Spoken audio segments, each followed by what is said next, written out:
ఇది ఏమి రాజ్యము కొడుకా, ఇది ఏమి చట్టము కొడుకా, ఎవడేలినా గాని కొడుకో మన ఎతలు తీరావాయే కొడుకా. నువ్వు పుట్టి పెరిగిన ఊరు వాడి పాడిన చోట స్తూపములో నీ ముఖము చూసుకుందామంటే, స్తూపములో నీ ముఖము చూసుకుందామంటే పర్మిషన్ ఏదాని కొడుకో నన్ను పరిశాను చేస్తుండ్రు కొడుకా. నీ స్తూపాన్ని కొడుతుంటే కొడుకో నన్ను నక్సలైట్ అంటుండ్రు కొడుకా.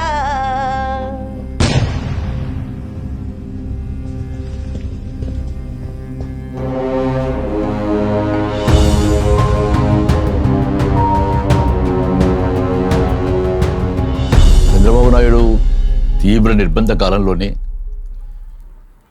ఎన్కౌంటర్ల రూపంలో కానీ లేదా తన మాఫియాతో జయించినటువంటి హత్యల రూపంలో కానీ మృతదేహాలను తెచ్చుకునేటువంటి క్రమంలో ఒక మొట్టమొదటి ఏర్పడినటువంటి మృతదేహాల స్వాధీన కమిటీ కార్యక్రమాలు గద్దర్ మీద ఏప్రిల్ 6, 1997లో హత్యా ప్రయత్నం జరిగిన తర్వాత ఆగిపోవడంతో మళ్ళీ అటువంటి మృతదేహాల స్వాధీనం కొరకు ఈసారి అంతకంటే కూడా కాస్త గుణాత్మకమైన పద్ధతిలో అమరుల మృతదేహాలను స్వాధీనం చేసుకోవడం కొరకు అమరుల బంధుమిత్రుల సంఘం అనేది ఏర్పడింది. శవాల స్వాధీన కమిటీ అనేది ఆ రోజుకి ఈ సమాజం స్పందించి ఆ శవాలను తీసుకొచ్చి తల్లిదండ్రులకు ఇవ్వాలనుకుంది. అది ఒక ఉద్ధృతి కలిగిన ఉద్యమ రూపం. వేలాది మందిగా కదిలారు. దాంట్లో చాలామంది భాగస్వాములు అయ్యారు. బాధితులైన తల్లిదండ్రుల పక్షాన నిలబడ్డారు. శవాల స్వాధీన కమిటీతో పాటు పోయింది తల్లిదండ్రులే. ఈ జరుగుతున్న పోరాటాన్ని అంతా అనుభవపూర్వకంగా చూసింది తల్లిదండ్రులే. ఈ అనుభవము ఈ బంధుమిత్రుల సంఘం ఏర్పడడానికి ఒక ప్రేరణ అయింది. అందుకే 2002లో సంస్థ ఏర్పడినప్పుడు ఒక ఉద్వేగభరితమైన ఒక ఎమోషనల్ బాండ్, ఒక ఎమోషనల్ అకేషన్గా మాత్రమే అది ముందుకు వచ్చింది. అప్పటి నుంచి 2 ఏళ్ల పాటు తిరిగి మళ్ళీ 2004 అప్పుడు ప్రభుత్వంలో ఉండే తెలుగుదేశం పార్టీ అధికారంలో నుంచి పోయి తిరిగి మళ్ళీ కాంగ్రెస్ ప్రభుత్వం ముందుకు రావడము, విప్లవ పార్టీలతోటి చర్చల ప్రతిపాదన ముందుకు రావడం, పూర్తిగా కొత్త రాజకీయ వాతావరణం ఆంధ్రప్రదేశ్. సో ఈ 2 ఏళ్ల కాలం పాటు సంస్థ నిజానికి తన తొలి అడుగులను వేసింది.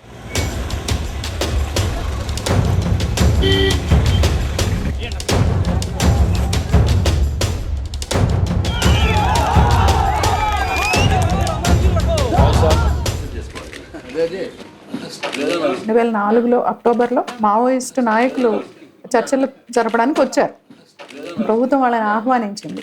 ఆ సమయంలో చాలామంది ఆ దొరికిన వెసులుబాటులో అనేక స్తూపాలు కట్టుకోవడానికి ఎక్కడికక్కడ ప్రయత్నం చేశారు.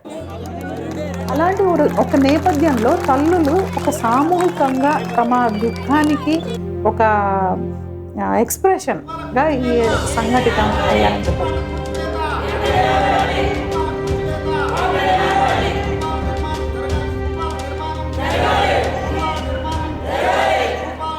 చాలా కాలం పాటు విపరీతంగా ఎన్కౌంటర్ హత్యలు జరుగుతూ వచ్చాయి.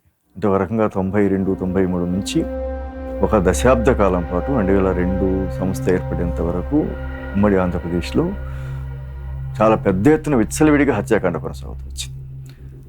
శవాలు పడుతూ వచ్చాయి. ఆ శవాల స్వాధీనం అనే ప్రశ్న కూడా అసలు నిజానికి ఆ ఊహ కూడా లేదు. ఎవరో అనుకూలిచ్చిన వాళ్ళు వాళ్ళ శవాలు తీసుకొచ్చుకొని అంత్యక్రియలు చేయడం అనేది చాలా పరిమితంగా ఉంది.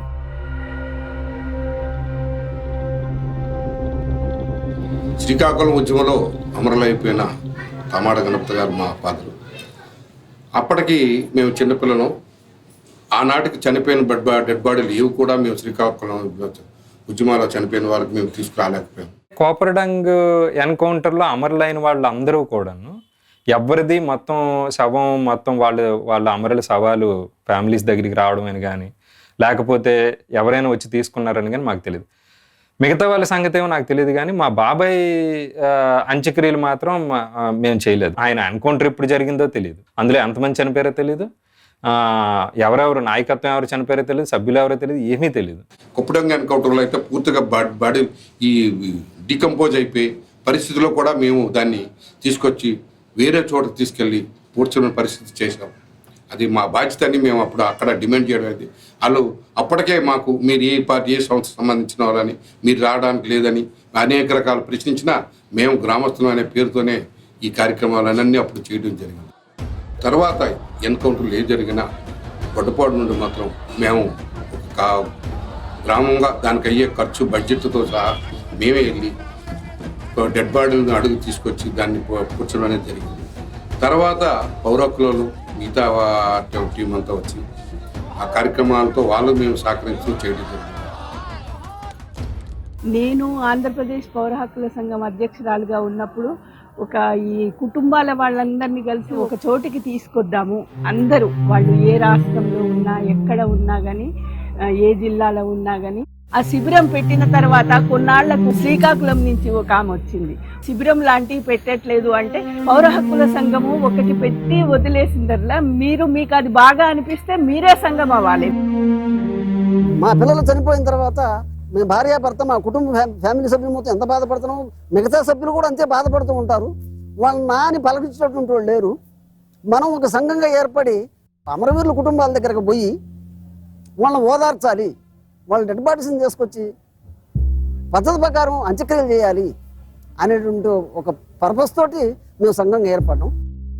ఎన్కౌంటర్ అయినప్పుడు కొన్ని శవాలను ఈ ప్రభుత్వం కూడా పోలీసులే పూడ్చిపెట్టినవి ఉన్నాయి, మున్సిపాలిటీ కప్పచెప్పినవి ఉన్నాయి. ఇప్పుడు నా కొడుకు కూడా 14 సంవత్సరాల ఉద్యమంలో పాల్గొని నల్గొండ జిల్లాలో దేవరకొండ దగ్గర గుర్తు తెలియని నక్సలైట్ అని పడేసారు ఎన్కౌంటర్ చేసి పట్టుకొని.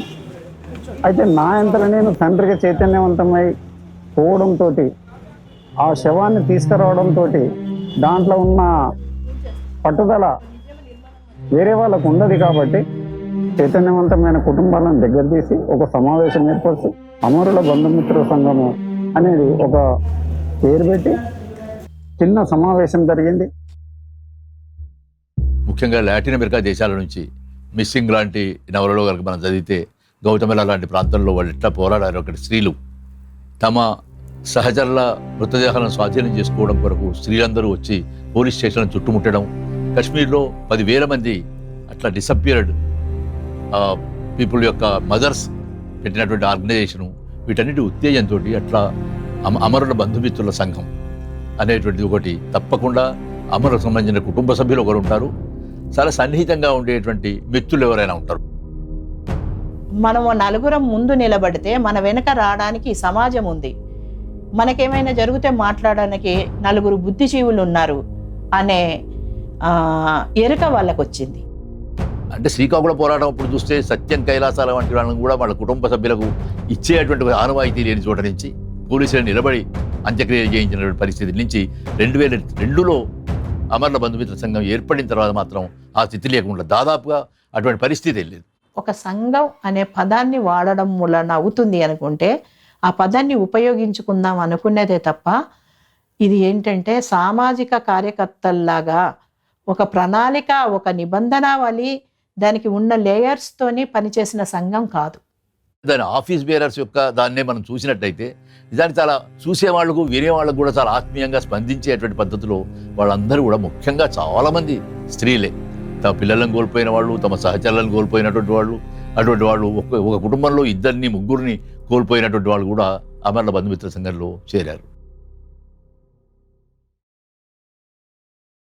మా ఇంట్లో మా చెల్లె, ఇంకో మా చిన్న ఆయన బిడ్డే, మా అమ్మ వాళ్ళ అన్న కొడుకు, మా అత్తగారు వైపు నుండేమో మా ఆయన వాళ్ళ మేనబావ, వాళ్ళ అన్న పెద్దమ్మ కొడుకు, వాళ్ళ చిన్న ఆయన కొడుకు, మొత్తం 6 మంది. మా హస్బెండ్ 97లో అమరుడైండు. చనిపోయినప్పుడు కూడా మేము శవాన్ని తెచ్చుకోలేని పరిస్థితి, తీసుకురాలేదు అసలు, అక్కడే దహనం చేసేసారు. 2004 మే 4న ఆయన పేటకి వస్తానని వెళ్ళిన క్రమంలో ఎత్తుకెళ్ళి చంపేసి ఎన్కౌంటర్ జరిగింది అని చెప్పి పేపర్లో ప్రకటించారు. మా చెల్లి వెళ్ళిపోయింది, నాకంటే చిన్న ఆమె రేణుక, నల్గొండ జిల్లాకై చంపేసి రావను చింతపిల్లిలా. మా చెల్లెని గుర్తుపట్టనికి రా ఏడికించాడు పొడిచి అంత ఆగమాగం 3 రోజుల శవాన్ని ఇచ్చి రావను. ఇక మా చెల్లె కింద చిన్న పుట్టుమచ్చలా ఉంటుంది చూసి నా బిడ్డ అని తీసి 12 గంటల రాత్రి పంపించేసిరామని ఇంటి దాకా కూడా తీసుకురాలే. జస్ట్ ఇట్లా గనుమ ముందరికి తీసుకొచ్చిరాట. కథ ఇక భయపెట్టి ఊళ్ళల్లో ఎటువంటి భయపడతారు కదా, ఇక అటుకేంచటే మళ్ళీ తీసుకుపోయి ఇక బొందలగడ్డ బొంద పెట్టేసారు. అప్పుడు బంధుమిత్రుల సంఘం ఏర్పాటు కాలేదు ఇంకా. మా హస్బెండ్ వాళ్ళ తమ్ముడు అంటే మరిది, తర్వాత వాళ్ళ అత్తమ్మ కొడుకు, కోడలు, ముగ్గురు అమరులయ్యారు. కడప దగ్గర బద్వేల్ అక్కడ పట్టుకొని బోటుకప్ ఎన్కౌంటర్ చేశారు. ఆ శవాన్ని తీసుకొచ్చుకోవడానికి వాళ్ళ అమ్మగారు చాలా ఇబ్బంది పడ్డారు. ఒక్కసారిగా కొడుకు ఎన్కౌంటర్ న్యూస్ విన్న తర్వాత ఆమె ఒక షాక్ గురైపోయింది. పెరాలసిస్ వచ్చేసింది ఆమెకి. ఎందుకు ఏడుస్తున్నావు అని అంటే కూడా అక్కడ మా ఆయన మావోయిస్టులలో చనిపోయాడు అని చెప్పుకోలేని పరిస్థితి. మా తమ్ముడి శవం కూడా మేము తెచ్చుకోలేకపోయాం. 2020 జూన్ 25కి తను బాంబు బ్లాస్ట్లో అమరుడయ్యాడు అనేసి వచ్చింది. ఆఖరి చూపు చూసుకుందామని ఖచ్చితంగా ఆశపడతారు. అట్లాంటి ఆఖరి చూపు అయితే మాకు లేదు మా తమ్ముడి విషయంలో. తెచ్చుకోలేకపోయాం. మాకు తెలియడం కూడా లేటుగానే తెలిసింది. ఈ దుఃఖం, ఈ బాధ అయితే జీవితాంతం కూడా తీరనటువంటిది. మా అమ్మ ఇప్పటికీ కోలుకోలేకుంది. ఎవరికి ఎవరు బంధువులో కన్నవారినే అడుగుదమా, కానరానియా బిడ్డల రూపం కావడి మోసుకు తెద్దామా, విత్తు పగిలిన పెళ పెళ శబ్దం వినిపిస్తుంది నేల తల్లికే, అంకురమై మొలకెత్తిన రూపం కనిపిస్తుంటే మానవాళికి. ఎంతని పాడెదము ఎంతని పాడెదము ఆ సమరములో మీ త్యాగం, ఏమని చూపెదము బరువెక్కుతున్న మా హృదయం, ఏమని చూపెదము బరువెక్కుతున్న మా హృదయం. మహబూబ్నగర్లో కావచ్చు, వరంగల్ కావచ్చు, ఆంధ్రాలో ఎక్కడైనా కానీ చాలా కుటుంబాల మీద దాడులు చేసి ఇండ్లు కూలగొట్టి, నీ కొడుకు అక్కడ ఉన్నాడు కదా, నీ కొడుకు ఇది అని చెప్పేసి లోపల ఉన్న వాళ్ళ కుటుంబాలను చాలా వేధించినాయి. మా తమ్ముళ్ళు కూడా అప్పుడు భయపడ్డారు, మా నాన్న కూడా భయపడ్డాడు. మా ఇంట్లో ఆయనవి బుక్స్ ఉండేటివి. ఆ బుక్స్ అన్ని మా నాన్న కింద గుంత తవ్వి బుక్స్ దాచిపెట్టేశాడు లోపల. అప్పుడు ఈ సంఘం ఉండుంటే నిజంగా నేను నర్సాపూర్ పోయి ఖచ్చితంగా నేను డెడ్ బాడీని తీసుకొచ్చుకునేదాన్ని. ఎందుకు పోనిచ్చారు అనేది రాజ్యం అడుగుతున్న ప్రశ్న. కానీ వెళుతున్న వాళ్ళు తల్లిదండ్రులను అడగరు, చెప్పరు అనేటువంటిది వాళ్ళకి తెలిసినా కూడా, కొన్ని సందర్భాలు తెలిసినా కూడా ఈ తల్లిదండ్రులను వెళ్ళి విపరీతంగా వేధిస్తుంటారు, విపరీతంగా నిర్బంధానికి గురి చేస్తుంటారు. కనుక ఆ కుటుంబాల మీద వచ్చే నిర్బంధం ఏదైతుందో దాన్ని తట్టుకోవడానికే తల్లిదండ్రులకు చాలా కష్టం అవుతుంది. కొన్ని మరణాల తర్వాత మొత్తం సమాజం సైలెంట్గా ఉంటుంది. కొన్ని విషయాల గురించి మాట్లాడకూడదు, సమాజంలో చర్చ జరగకూడదు, ఆ రాజకీయాల గురించి మాట్లాడే అవకాశం ప్రభుత్వం ఇవ్వదు. ఈ నిశ్శబ్దాన్ని బద్దలు కొట్టడానికి దుఃఖంలో కూరుకుపోయిన వాళ్ళే నిజానికి ఆ నిశ్శబ్దాన్ని బద్దలు కొట్టగలరు. అట్లా బ్రేక్ చేసి, నిజానికి ముందు పౌర హక్కుల సంఘం చేసిన పని, ఆ తర్వాత కుటుంబాలుగా వాళ్ళంతటి వాళ్ళు ముందుకొచ్చి క్లెయిమ్ చేసుకుంటున్న ఒక పరిస్థితి ఏర్పడిన తర్వాత అది పోరాట సంఘంగా కూడా ఎదిగింది. న్యాయస్థానాలలో కేసులు వేసి నెగ్గడం మాత్రమే కాదు, ఎంత దూరంలో ఎన్కౌంటర్లో పిల్లలు చనిపోయినా అంత దూరం వాళ్ళు చాలా నిర్బంధాలను ఎదుర్కొని వెళ్ళి శవాల్ని స్వాధీనం చేసుకొని మాట్లాడుతున్నారు దాని గురించి. నల్లమల అటవీ ప్రాంతంలో యుద్ధ వాతావరణం ఇంకా కొనసాగుతూనే ఉంది. ఎన్కౌంటర్లో మావోయిస్టు పార్టీ రాష్ట్ర కార్యదర్శి మాధవ్ మృతి తర్వాత కూడా ఇంకా నల్లమల అడవిలోనే తలదాచుకున్న మావోయిస్టుల కోసం కూంబింగ్ ఆపరేషన్స్ ముమ్మరంగా కొనసాగుతున్నాయి. హెలికాప్టర్లు అలాగే గ్రేహౌండ్స్ బలగాలు మార్కాపురం నుంచి అడవి ప్రాంతాల్లోకి ముమ్మరంగా వెళ్ళొస్తున్నాయి. అంటే డైరెక్ట్గా క్యాంప్ లోపలికి ఎంటర్ అయిపోయిందండి. ఎంటర్ అయిపోయేసరికి వాళ్ళ సెంట్రీ ఎవరైతే ఉన్నారో, లేడీ సెంట్రీ, ఆవిడ ఫస్ట్ ఫైర్ ఓపెన్ చేశారనమాట. Giving due credit to the enemy once again. He died fighting. Are you going to continue this process?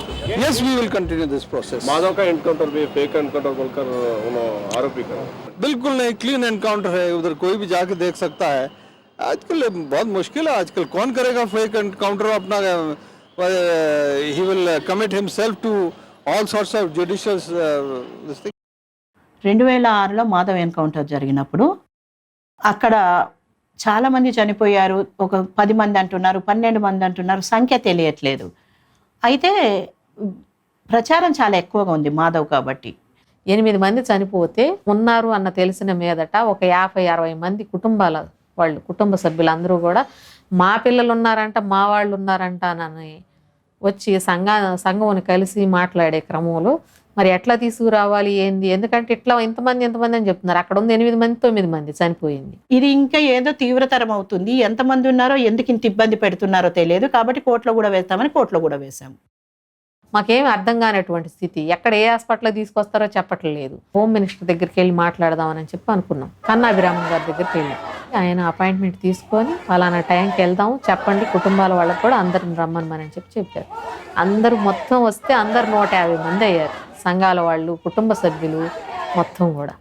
అక్కడికి వెళితే ఆయన 2-3 రమ్మన్నారు. 2-3 ఎట్లా వస్తారు, మొత్తం వస్తాము, లేదంటే రాము, లేదంటే రోడ్డు మీద కూర్చుంటాం అని చెప్పి మాట్లాడారు. ఆయన మాట్లాడిన తర్వాత అని అక్కడ మెట్ల మీద కూర్చున్నాడు. ఎప్పుడైతే కన్నాభిరాన్ గారు ఆ మెట్ల మీద కూర్చొని మేము ప్రొటెస్ట్ చేస్తాం, మాకు అనుభవాలు ఉన్నాయి చేయడం, మీరు దిగి రావాలంటే మేము చేయాల్సిన పని అదే కదా, అందుకే కదా జనమంత్ రోడ్లు ఎక్కేది, అట్లా కూర్చుండిపోవడంతో అందరినీ పిలిచారు. ముక్తదర్ కమిషన్ లో పోలీస్ అట్రాసిటీస్ గురించి చేసినాం, శ్యామ్ సుందర్ కమిషన్ లో వాళ్ళ కిల్లింగ్స్ గురించి చేసి వచ్చినాం, కోర్టులో కేసు వేసినాం, ఎన్హెచ్ఆర్సీ ఫైండింగ్స్ ఇచ్చినాయి. How can you call yourself an elected people's representative if you are not able to check the impunity you are granted to the police? For 35 years this impunity is going on in this country. For 35 years in this state I am witnessing this impunity. Anybody connected with the government is sanctioned impunity. That's what it has come to. There must be a limit to this kind of a thing. ఒంగోలుకు శవాలు వస్తాయని చెప్పారు, ఒంగోలుకి శవాలు రాలేదు. మార్కాపూర్కు పోతున్నాయని చెప్పారు. మళ్ళీ అడిగితే మళ్ళీ మార్కాపూర్కు వెళ్ళాం, మార్కాపూర్లో శవాలు లేవు.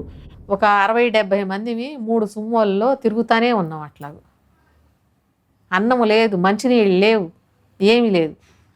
తిరుగుతున్నటువంటి క్రమంలో ఎట్లా మరి కుటుంబ సభ్యులు ఉన్నారు, అసలు పిల్లలు ఏ హాస్పిటల్లో ఉన్నారు వాళ్ళ పిల్లలు అనేది కూడా తెలియకుండా మనం అన్నం తినండి, మంచినీళ్ళు తాగండి అంటే తాగరు కదా వాళ్ళు. అన్నిటికీ ఇబ్బంది పడుతూ అసలు పరిగెత్తాం రోడ్ల మీదనే ఆ బండ్లు పట్టుకొని పరిగెత్తి ఇక చివరికి కోర్టు తీర్పు వచ్చింది. ఇవ్వాలి డెడ్ బాడీస్ని, గుర్తించినటువంటి డెడ్ బాడీస్ని 14 రోజుల పాటు ప్రిజర్వ్లో ఉంచి అప్పటికి కూడా కుటుంబ సభ్యులు రాకపోతే బంధుమిత్రుల సంఘానికి ఇవ్వాలి అని చెప్పి ఆర్డర్. అప్పుడు వెంటనే మాకు ఒక ఫోన్ అన్నట్టు గుంటూరుకి శవాలు వచ్చాయి అని. అంటే ఆపడం కోసం, హైదరాబాద్కు రాకుండా ఉండడం కోసం మాత్రం ఇక అక్కడికి ఆపేశారు. అసలు డెడ్ బాడీస్ని ఒక్క డెడ్ బాడీ కూడా గుర్తుపట్టడానికి వీలు లేనటువంటి స్థితి. చర్మం అనేది సరిగ్గా లేకుండా ఎవరు ఈ ముఖం చూసి గుర్తుపట్టేటువంటి స్థితి లేకుండా అయిపోయి వాళ్ళు చెప్పినటువంటి పేర్లు సిటీలో ఉదయ్ అని ఒక అబ్బాయి, ఆ తర్వాత రాజేశ్వరి అని ఒక అమ్మాయి, 2 డెడ్ బాడీస్ తీసుకొచ్చాం. కానీ వాళ్ళు కాదు, వాళ్ళని చెప్పి ఇచ్చారు మాకు. జోలకల్లు ఒక అమ్మాయి, ఈ 3వ అమ్మాయి కూడా కాదు. ఆ ఎన్కౌంటర్లో కావాలని వాళ్ళ పేర్లు చెప్పకుండా మార్చి శవాలను ఇవ్వడం, ఎవరి శవాలు ఎవరియో తెలియని ఒక కన్ఫ్యూజ్ చేసేసారు. ఒక అమ్మాయిని అయితే 14 రోజుల తర్వాత మేము బంధుమిత్రుల సంఘం హ్యాండ్ ఓవర్ చేసుకొని అక్కడ ఖననం చేసి గుంటూరులోనే శ్మశానంలో ఖననం చేసి వచ్చాం. మాధవ్ అట్లాగే రజిత అని కూడా రాధ వాళ్ళ అక్క, మహిళా సంఘంలో పనిచేస్తున్నటువంటి రాధ వాళ్ళ అక్క రజిత. అక్కడికి రాగానే ఏంటంటే ఆమె అంచనాలు తారుమారైపోయాయి. ఎందుకంటే అక్కడ అది ఆకారము మారిపోయింది. ఒక్కొక్క శవము చాలా 2-3 ఉబ్బిపోయింది. దానికి ఒక ఆకారమే లేదు, ఏదో ఒక బంతి లాంటి ఆకారం తయారైంది. ఈ సంగీత అన్న అమ్మాయి, మాధవ్, రజిత వీళ్ళు మాత్రమే కన్ఫర్మ్. కానీ మిగిలిన వాళ్ళు ఎవరెవరో తెలియదు. ఇప్పటికి కూడా మాకు వాళ్ళ కుటుంబాలు ఎవరు, ఆ చనిపోయింది ఎవరు అనేది మాకు తెలియదు.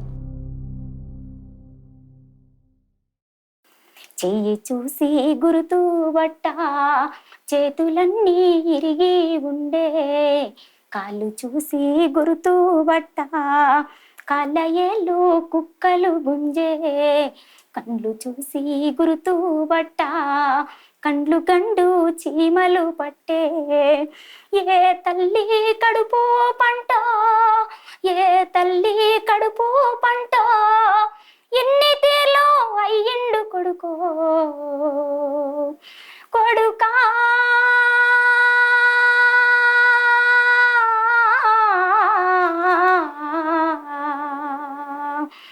బిడ్డ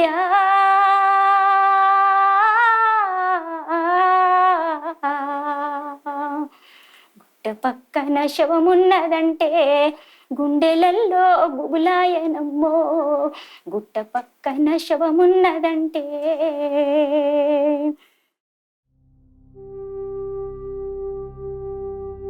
1975లో సురపనేని జనార్దన్, మురళీమోహన్, ఆనందరావు, సుధాకర్ గిరాయిపల్లి అడవిలో వాళ్ళను పట్టబాగలు చెట్లకు కట్టేసి కాల్చిండ్రు.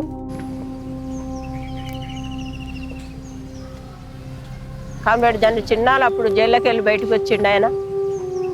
1979లో గిరాయిపల్లి ముతవీర్ల స్తూపం కట్టిండు. తోళ్ళ కార్ఖాన కాడ భూస్వాములు, పోలీసోళ్ళు, గుండాలు నరికిండు. గొడ్డలతో నరికి బర్షిలతో పొడిచి అన్నయ్యను చంపివేసి.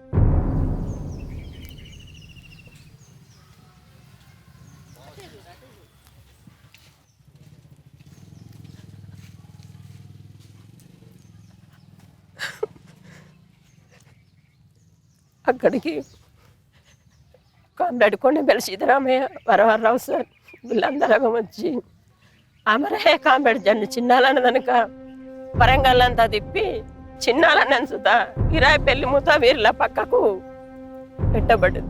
ఇక్కడ ఉన్న ఊరు ప్రజలు అందరు కలిసి చిన్నాలన్న స్తూపం నిలబెట్టిండ్రు. ఇక్కడ ఆయన శిల్పం సుధా పెట్టిండ్రు. గిరాయిపల్లి ముతవీర్ల స్తూపాలు 4 శిల్పాలు పెట్టిండ్రు. 83లో స్తూపాలు బుల్డోజర్తో కూల్చిండ్రు. ఇక్కడ స్తూపాలు పోలీసులు, మిలిటరీ బలగాలు అందరకం వచ్చి ఇక్కడ కూల్చిండ్రు. ఇక్కడ నుంచి వెళ్ళి కూలిస్తే అక్కడ దనకబడ్డాయి అవి. 2004లో ఇప్పుడు స్తూపాలను మళ్ళీ కూల్చిన స్తూపాలను నిర్మించుకోవాలని అందరం ఒక కలిసి 5 కుటుంబాలు కలిసి కట్టుకున్నాం. ఇంతకుముందు ఓఎస్డిఓ నన్ను పిలిచినప్పుడు నేను ఆ స్తూపానికి ఉరిదీసి చంపుతానని చెప్పిండు నన్ను. ఎవరు? ఓఎస్డిఓ. అంటే ఇది ఎక్కడిది, ఆ సిమెంట్ ఏ నుంచి వచ్చింది, ఇసుక ఏ నుంచి వచ్చింది, రౌత్ ఏ నుంచి వచ్చింది అంతా మాకు తెలుసు, కానీ ఇవన్నీ కట్టుడు అయిపోయాక మీ సంగతి చెప్తాం అన్నాడు. సరే సార్ అని వచ్చినాక ఓపెనింగ్ రోజుతో ఓపెనింగ్ కానియకుండా చాలా ఎంత పెద్ద లొలి చేసినా వాళ్ళు ఎంత చేసిండ్రో అంత ఘనంగా మీటింగ్ జరిగింది. దాని నుంచి వెళ్ళి ఇక్కడ ఎవరు చనిపోయినా ఇదే యుద్ధ భూమి. ఎక్కడ మన ఊరు పిల్లలు ఎక్కడ చనిపోయినా కానీ ఈ గిరాయిపల్లి అమరుల పక్కకు తీసుకొచ్చి పెట్టిరు. ఊరులోన ఆటలాడే అరుగు మీద మీటింగ్ అయితే మా అడుగులల్లో అడుగు వేస్తారా మా బిడ్డెల్లరా, మా పాటలకు పల్లెవైతరా.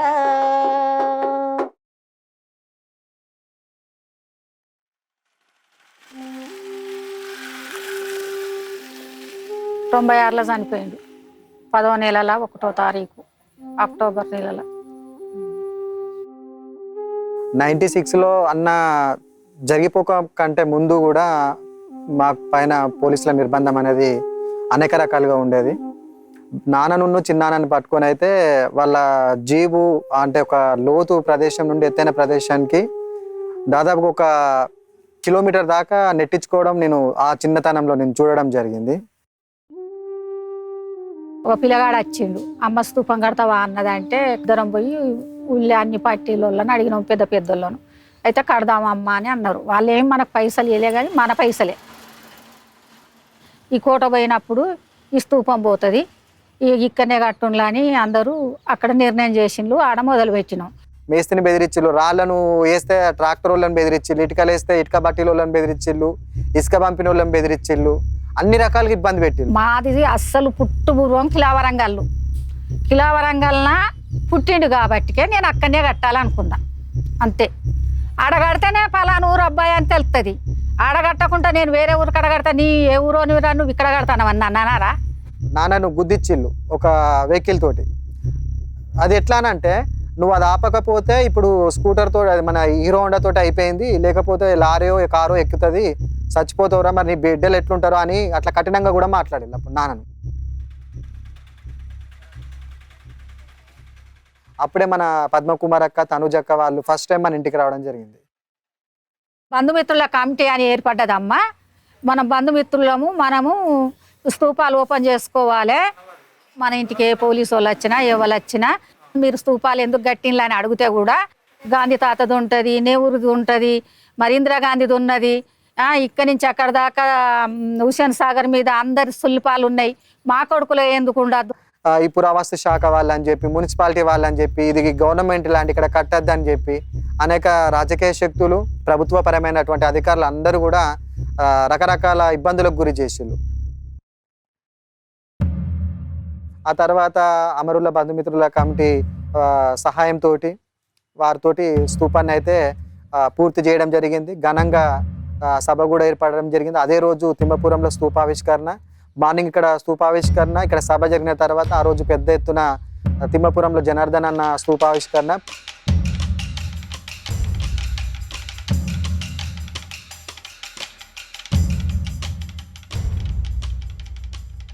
ఆ తర్వాతనే ఇక ఏంటిదనంటే ఇక మళ్ళీ స్టార్ట్ అయింది మా పైన.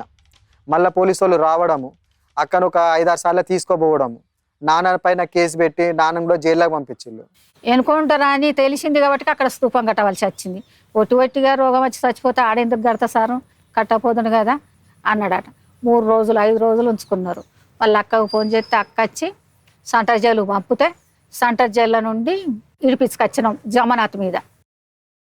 దండులోన ముందు ఉండే జెండాలెత్తిన బిడ్డే లేరని, జెండాలెత్తిన బిడ్డే లేరని, ప్రతి పల్లె పల్లె అడుగుతున్నది మా బిడ్డెల్లరా, మీ ముద్దు ముఖము జాడాలేదని. వచ్చే పోయే దారులల్ల స్తూపాలల్ల రూపాలైనా మేము ఎర్ర పూల మాల తెచ్చినాం మా బిడ్డెల్లరా,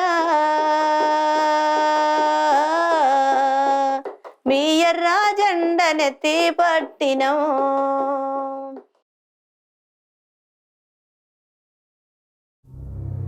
ఒక ఎన్కౌంటర్ జరిగింది.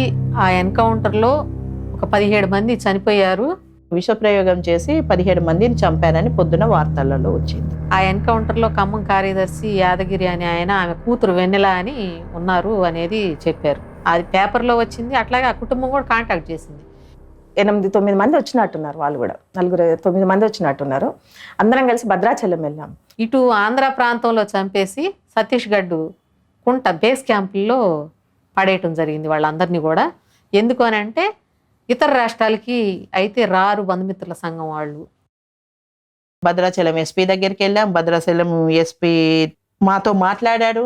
ఇక్కడ నుంచి వివి సార్ కూడా అక్కడున్న పోలీస్ వాళ్ళతో మాట్లాడుతున్నాడు. ఆయన ఇక్కడ హోమ్ మినిస్టర్ ఫోన్ చేశాడు. అప్పుడు జేఎన్యూ నుంచి ఉండే అతను డీజీపీగా అక్కడ ఉన్నాడు, విశ్వజిత్తో ఏదో ఉంటుంది అతని పేరు. అతను కవి అని చెప్పి బీడీ శర్మ నువ్వు స్వయంగా ఆయనతో మాట్లాడమని చెప్తే నేను ఆయనతో మాట్లాడాను. వీళ్ళు వస్తున్నారు మృతదేహాలు తీసుకొని, మీరేమీ అభ్యంతరం పెట్టదు, రానివ్వండి అని చెప్పాడు. మేము చాలా భయంతోనే వెళ్ళాము. మేము ఖచ్చితంగా చింతూరు పోలీస్ స్టేషన్కి పోయి కూర్చున్నాము. ఇక చింతూరుకున్న కుంటకి 3 కిలోమీటర్లే దూరం. అయితే వచ్చిన గ్రే హ్యాండ్స్ పోలీసులు మాకు ఇక్కడనే జాగ్రత్తలు చెప్పడం మొదలుపెట్టారు. వాళ్ళతో మీరు అక్కడ ఎక్కువ తక్కువ మాట్లాడొద్దు, వాళ్ళు మా మాట కూడా వినరు, వాళ్ళు ఎట్లా పడితే అట్లా ప్రవర్తిస్తారు, వాళ్ళు చాలా హింస చేస్తారు, మాకు కూడా వాళ్ళ నుంచి భయం ఉంది, మేమేం మాట్లాడము, మేము ఊరికి మీతో వస్తాం అంతే అనేది చెప్పారు. వాళ్ళు చాలా స్పష్టంగా చెప్పిన మాట ఇది మాతో. మేము బయలుదేరి వెళ్తున్నప్పుడే వరవర్రావు గారును సాల్వాజుడు నాయకుడు సోయమ్ముఖ ఇద్దరికి ఏంటంటే వాదోపవాదాలు జరుగుతున్నాయి. ఎట్లా వస్తారంట అమరుల బంధుమిత్ర సంఘం కుటుంబం కూడా ఎట్లా వస్తుంది ఇక్కడ దాకా, రానివ్వండి, వచ్చిన తర్వాత మళ్ళీ రిటర్న్ రారు మీకు వాళ్ళు. వాళ్ళ కోసం కూడా గుంతలు దొవ్వి పెట్టినాం మేము. అక్కడ ఎంతమంది వస్తున్నారో అంతమంది గుంతలు మేము రెడీగా పెట్టాము. భయపెట్టి వెనక్కి పంపడం కోసం అట్లా ఒక లైవ్ ఇచ్చారు. కొంతవరకు వెనక్కి అని అనుకున్నాము, కానీ లేదు, ఇట్లా వదిలేస్తే మరి రేపు ఇంకా ఎక్కడెక్కడనో ఎన్కౌంటర్లు జరుగుతాయి కదా, వాళ్ళని మనం తీసుకురాలేము కదా.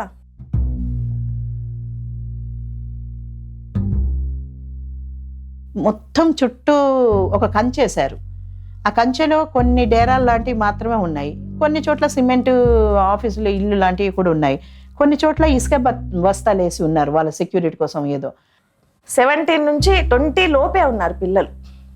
వాళ్ళు పోలీసులు అంట. అక్కడ ఒక్కొక్కడు ఇంత గుటకాలు నమ్ములుతున్నాడు, ఫుల్గా డ్రింక్ వేసుకొని ఉన్నారు. ఆ డెడ్ బాడీస్ డీకంపోజ్ అయినాయి కనుక అక్కడ లోపల ఉన్న వాళ్ళకి అంత ఇబ్బంది కలుగుతుంది కనుక వాళ్ళు తగిన జాగ్రత్తలన్నీ తీసుకొని ఈ శవాలను మాత్రము అట్లా పడేశారు. అప్పుడు చనిపోయి 3 రోజులైందో 4 రోజులైందో మొత్తం ఈ చర్మం మీద ఎంత ఎత్తున పూరిలాగా పొంగిపోయి లోపల రసికలో పురుగులు తిరుగుతా మనకు కనపడతా ఉంది అనమాట. అసలు ఆడవాళ్ళ మగవాళ్ళ కూడా మనకేం అర్థం కావటం లేదు. చిన్నపిల్లలు కూడా 2 ఉన్నారు. ఈ మహిళల్లో కొద్ది మందికి మేము వెళ్ళి చూసినప్పుడు చేతికి మట్టి గాజులు ఉన్నాయి. ఆదివాసీలు వాడే మట్టి గాజులు. మహిళా మావోయిస్టులు యూనిఫామ్లో ఉన్నప్పుడు గాజులు ఎందుకు పెట్టుకుంటారు? ఇంతెత్తు పిల్లలు మొత్తం తాగి ఊగుతున్నారు. అసలు తాగి ఊగుతున్నారు. ఆ తాగిన కంపు అట్లాగే పౌడర్లు, తెల్లగా పౌడర్లు వేసుకొని జీన్స్ ప్యాంట్లు, షర్ట్లు, స్ప్రే వాసనలు, అసలు ఆ వాసనలు అన్ని వాసనలు కలిపి అంత ఆరు బయట ప్రాంతంలో కూడా ఉక్కిరి బిక్కిరి చేస్తున్నాయి మాకు. ఆ చూపులు, వెకిలి చూపులు. ఎంత బూతులు అంటే అసలు అట్లాంటి బూతులు వినడం కంటే అసలు చెవులు వినిపించకుంటుంటే బాగుండు అనిపించింది. వాళ్ళ అన్న మాటలకి మాకు ఆవేశం బాగా వస్తుంది అన్నట్టు. మళ్ళీ వాదనకి దిగితే కూడా అక్కడ వచ్చిన పోలీసు వాళ్ళను, మీరు ఉండండి అమ్మా, ముందుగా డెడ్ బాడీ ఇవ్వనివ్వండి, ఇచ్చి మనం ఇక్కడ నుంచి బయటపడాలి కదా మీరు. చనిపోయిన వాళ్ళ పుట్టలలో కట్టెలు కుచ్చుతూ పేగుల్ని బయటకు తీసి మాకు చూపిస్తుంది, ఇవి మీవే కదా అని. అన్ని మట్టిలాగా ఇట్లా పడేసిండ్రు. ఇది పోస్ట్ మార్టమా, ఇది మార్చరీ అంటారా దీన్ని అనేసి మేము గొడవ పడుతున్నాము. మేము వాళ్ళని చుట్టి ఇవ్వాలన్నా మీకు, మీరే కట్టుకొని వేసుకొని పోండి, మేము చెయ్యి కూడా వేయం. పోస్ట్ మార్టం లేదు, ఏం లేదు. చుట్టేసుకొని ఆటోల్ని పిలిచి మళ్ళీ ఆటోల్లో డెడ్ బాడీస్ని పెట్టేసి ఇక ఎంత ఇదిగా అంటే ఎంత స్పీడ్గా తీసుకొచ్చారో కూడా తెలియలేదన్నమాట. అంత స్పీడ్గా పారిపోయి వచ్చేసినట్టు వచ్చేసి వెళ్ళిన ప్రతిసారి ఇంకోసారి ఇట్లాంటి చోటుకి వెళ్ళొద్దు అనుకున్నాము. కానీ అనేక సందర్భాల్లో కూడా ఆ తల్లిదండ్రులు వాళ్ళ దుఃఖము మమ్మల్ని ధైర్యంగా ముందుకు నడిపించింది.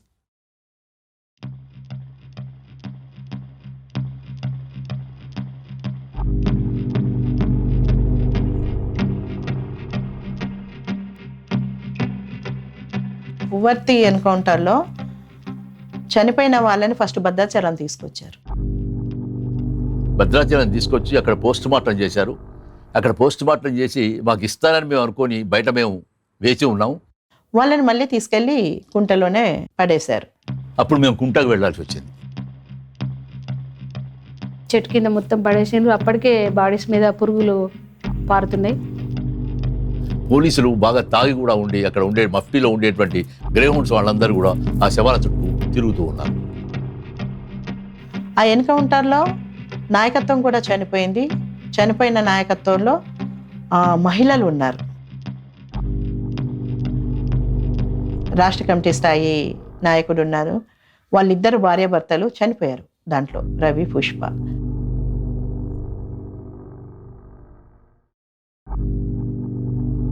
పుష్ప అనే అమ్మాయికి అయితే బాగా అసలు ఆమె బాడీస్ ఇదంతా పోయింది, ఒక భాగమంతా పోయింది ఆమెకు. ఎమ్మెల్యేగా ఉండేటువంటి సీతక్క వచ్చి చాలా ప్రమాదకరమైన పరిస్థితి ఉన్నది, మీరు తొందరగా శవాలను తీసుకొని వెళ్ళండి, నేను ఇక్కడ నిలబడతాను. అప్పటి వరకు మా మీద డిఎస్పీ కూడా పట్టనట్టుగా ఉన్నటువంటి డిఎస్పీ, వీళ్ళు సాయంకాలం అయితే వీళ్ళని కట్టడి చేయడం కష్టం అవుతుందండి, మీరు మృతదేహాలను తీసుకొని వెళ్ళండి. దాదాపుగా భద్రాచలంలో ప్రవేశించేంత వరకు కూడా భయంగానే ప్రవేశించేటువంటి స్థితి వచ్చింది. చనిపోయిన శవాలకి గౌరవం లేకుండా వాళ్ళు ఏం చేస్తారంటే మగవాళ్ళ శరీరాలకు బట్టలు ఉండకుండా, ఆడవాళ్ళ శరీరాలకు బట్టలు ఉండకుండా ఒకరి మీద ఒకరిని పడేస్తూ ఉంటారు. అట్లా పడేయడము అనేది హేయమైనది అనేది ఎన్నిసార్లు చెప్పాము మేము. అక్కడ పోలీసు ఇన్ఛార్జీలకు చెప్పాము, పేపర్లలో ప్రకటించాము. శవాలకు కూడా గౌరవాలు ఉంటాయి, వాటిని భద్రపరచండి, కనీసం జాగ్రత్తగా ఉంచండి. వాళ్ళు మా పిల్లలు కదా, మా రక్త సంబంధికులు కదా, అట్లా చూసినప్పుడు చాలా క్షోభకు గురవుతున్నాము. ఇది చివరి చూపు కదా, అట్లా ఉండకూడదు, మానవత్వంతో మీరు మెలగండి అని చెప్పాము. కానీ దున్నపోతు మీద రాళ్ల వర్షం అంటారే, దానికి పట్టదు. ఈ ప్రభుత్వాలు అంత మొండిగా, మొరటుగా, ఉన్మదులుగా మారిపోయారు. సాల్వాజుడుము ఆగడాలు చాలా పెరిగిపోతూ ఉన్నవి. సాల్వాజుడుము రద్దు చేయాలనేటువంటిది కూడా పెద్ద ఉద్యమం నడుస్తూ ఉన్నటువంటి క్రమంలో ఒక 40 మంది భారతదేశంలో who is who of India, Bamarilal, Swami Agnivesh ఇటువంటి వాళ్ళు 40 మంది యశ్పాల్ నాయకత్వంలో ఒక ప్రొటెస్ట్ చేయడానికి రాయపూర్ పోయారు. ఈ 40 మంది మౌనంగానే ఏమి నినాదాలు కూడా లేవు, పోతూ చీఫ్ మినిస్టర్ కలవడానికి పోతుంటే వాళ్ళ మీద కూడిగుడ్లు రాళ్ళు వేశారు. అప్పుడు ఆజాద్ అగ్నివేష్కో లెటర్ రాశాడు, మీ పరిస్థితి ఇట్లా ఉంటే ఇంకా ఇంటీరియర్ అడవిలో పరిస్థితి ఎట్లా ఉన్నాయో మీరు ఊహించుకోవాల్సిందే అని ఓ లెటర్ రాశాడు. జవాబుగా అగ్నివేష్ చిదంబరం తోటి నన్ను హోమ్ మినిస్టర్ తోటి మీడియేట్ చేయమంటారా అంటే, కంజీరియల్ అట్మాస్ఫియర్ కనుక క్రియేట్ అయితే చర్చలు జరపడానికి మాకేం అభ్యంతరం లేదు. ఆ లెటర్ పట్టుకుపోయి హోమ్ మినిస్టర్ తోటి నేను మీడియేట్ చేస్తా, నేను మీడియేటర్ ఉంటా, మీరు చర్చలు చేయాలంటే ఇది మన ఇద్దరి మధ్యనే ఉంచండి, మీరు ఎవరికి చెప్పొద్దు, నేను సిద్ధమే అని చెప్పాడు. అప్పుడు ఆజాద్ ఇట్లా అగ్నివేష్ నాతో కరస్పాండెంట్ చేస్తున్నాడు, హేమచంద్ర పాండే అని ఒక జర్నలిస్ట్ కూడా ఒక ఇంటర్వ్యూ ఇవ్వడానికి వెంట తీసుకొని వస్తూ ఉంటే, లీక్ ఈ అగ్నివేష్తో లెటర్ కరస్పాండెన్స్ నడుస్తూ ఉన్నది కాబట్టి అది ఎక్కడో లీక్ అయిపోయింది. జస్ట్ బయలుదేరే ముందర తను ఏ డైరెక్షన్లో వెళ్తాడనేది చెప్తాడు, ఎందుకంటే ఆ రూట్లో ఏమన్నా ఇన్సిడెంట్స్ ఏమన్నా అయితే మన కబురు ఉండాలి అనే ఉద్దేశంతో అయితే తను అట్లా నాగ్పూర్ వెళ్తాను, మర్నాడు నాగ్పూర్ రూట్లో వెళ్తున్నాను అని చెప్పాడు. ఫాలో అయ్యారు, అది లీక్ అయిపోయింది. నాగ్పూర్ అవతలనే దించుకొని ఆదిలాబాద్ అడవుల్లో తీసుకువెళ్ళి ఆజాద్ కాల్ చేశారు.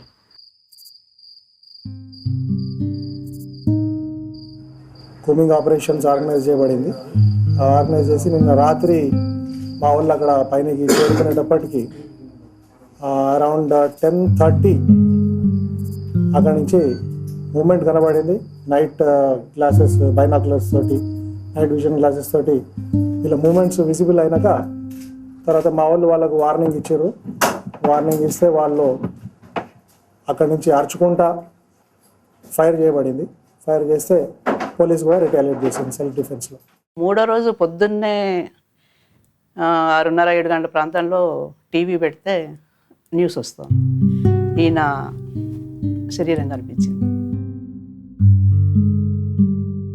ఇది ఏమి రాజ్యము కొడుకా, ఇది ఏమి చట్టము కొడుకా, ఎవడేలినా గాని కొడుకో మన ఎతలు తీరావాయే కొడుకా, మీరు పోయినప్పటి నుండి కంటి కునుకు లేక కలిసిపోతావా నీ కలలు గంటి కొడుక, కలిసిపోతావా నీ కలలు గంటి కొడుక, నిన్ను ఒక్కన్ని వట్టనికి 100 పోలీసు లక్షలొస్తాయా నీలాడాగికొచ్చిరట, లక్షలొస్తాయా నీలాడాగికొచ్చిరట, ఆ తుపాకి మోతల్ల కొడుకో నిన్ను తూట్లుగా గాల్చిరా కొడుకా, ఈత చాపల్లా నిన్ను చుట్టి కొడుకో నిన్ను ఈడ్చుకుంటొచ్చిరా కొడుకా.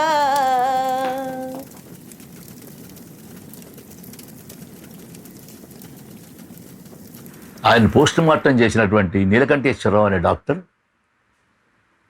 ఇది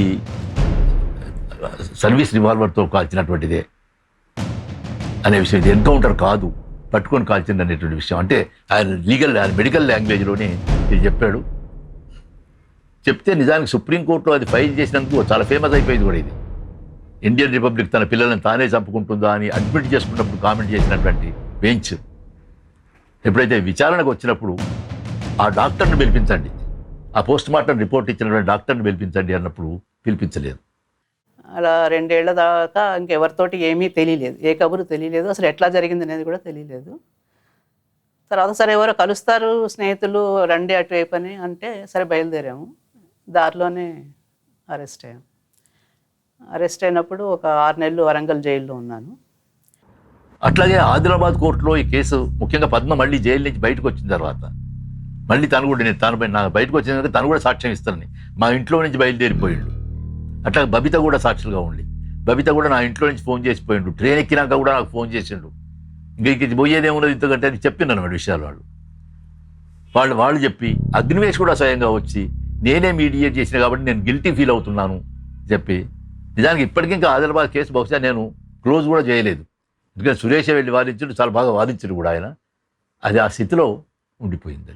అయితే మేము ప్రొటెస్ట్ ఏమని వేసామంటే, సరే మీరు ఎట్లాగో అది అబద్ధ కథలు చెప్తున్నారు, కానీ మేము అడిగేది ఒకటే చాలా సరళమైన ప్రశ్న, చంపారని మీరే చెప్తున్నారు కాబట్టి ఆ చంపిన వాళ్ళ మీద 302 పెట్టి హత్యానేరం కింద వాళ్ళని అరెస్ట్ చేసి విచారణకు తీసుకురండి, అది మాత్రమే మేము కోరేది అని పిటిషన్ వేసాం. ఆదిలాబాద్లో కింది కోర్టులో పిటిషన్ కొట్టేశారు జడ్జి. దాని నుంచి మళ్ళీ అక్కడ సెషన్స్ కోర్టు, అక్కడి నుంచి పై కోర్టుకి వెళ్ళాము ఆదిలాబాద్లోనే. వెళ్తే ఆవిడ చాలా సంచలనాత్మక తీర్పనే చెప్పాలి. ఆంధ్రప్రదేశ్లో మొదటిసారిగా 29 పోలీసులకి సమన్లు పంపాలి అని తీర్పిచ్చారు. అసలు పోలీసులకి సమన్లు పంపడమే ఒక విజయం, ఒక మొదటడు. ఇక ఇది వచ్చింది అంటే అది ఇంకా చాలా చరిత్రలోనే మొదటిసారిగా మనం పోలీసులను, ఎందుకంటే ఎన్ని ఎన్కౌంటర్లు జరిగినా వాళ్ళు చాలా క్లీన్ చిట్ తోటి అసలు ఏమాత్రము వాళ్ళకి శిక్ష కాదు కదా, కనీసం కోర్టులో అడుగు పెట్టేంత ఇది కూడా అవసరం కూడా పడట్లేదు. వాళ్ళు అది చేయగలిగితే మనం కొంతవరకు న్యాయపరంగా ఒక అడుగు ముందుకేసినట్లు అనుకోవాలి. కుళ్ళిన ఈ సమాజాన్ని ఉన్నతంగా మార్చాలని ఎనలేని పోరు చేస్తే వినేస్తామా, పోరులో నా ఉరిగిపోతే వినేస్తామా.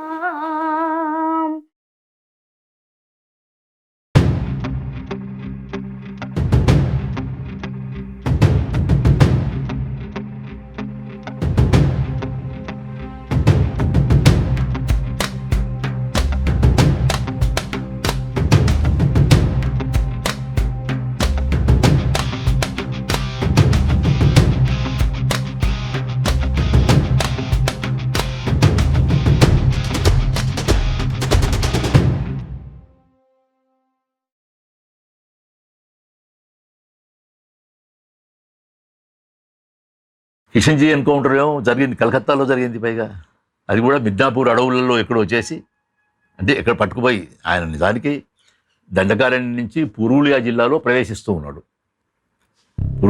పురూలియా జిల్లా నుంచి బెంగాల్లో ప్రవేశించాలి. ఆ సరిహద్దుల దగ్గర అరెస్ట్ చేశారు ఆయన.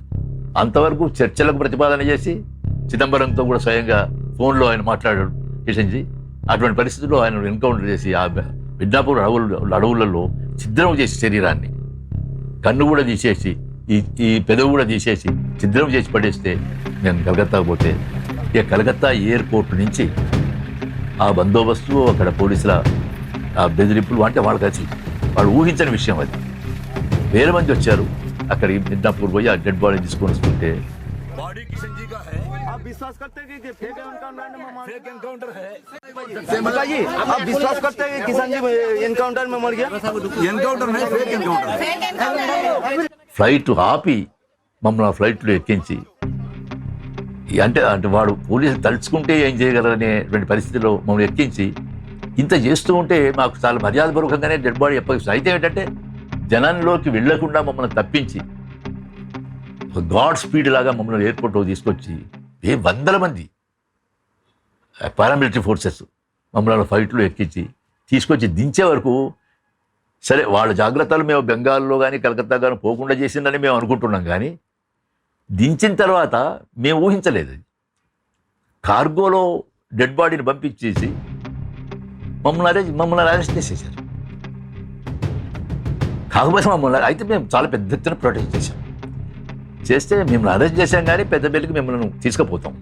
ఫ్యూనరల్ మేము ఫ్యూనరల్ అటెండ్ చేయకుండా మేమైతే అక్కడ డెడ్ బాడీ పెట్టుకో కూర్చుంటారు వాళ్ళు, మమ్మల్ని కనుక మేము తీసుకోకపోతే అని మేము ప్రొటెస్ట్ చేయడం వల్ల మమ్మల్ని అరెస్ట్ చేశారు, కానీ అరెస్ట్ చేసి తీసుకుపోయారు పెద్ద పెళ్ళి. అక్కడికి పోయిన తర్వాత మీరు వెళ్ళొచ్చని మమ్మల్ని, అంటే వ్యాన్ పెట్టుకున్నారు అక్కడ వెళ్ళి వేల మంది 40-50 వేల మంది జనంతో ఆయన అంత్యక్రియలు జరిగాయి.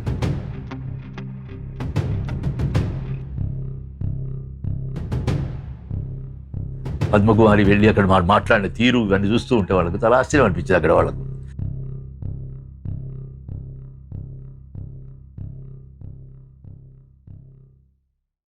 ఆకాశన తారలారా ఒక్కసారి వచ్చిపోరా, ఆకాశన తారలారా ఒక్కసారి వచ్చిపోరా, దారి చూపే దిక్కులయ్యి ఒక్కసారి కలిసిపోరా, ఇరు చీకటి చీల్చే వెలుగులవుతారా మా బిడ్డల్లరా,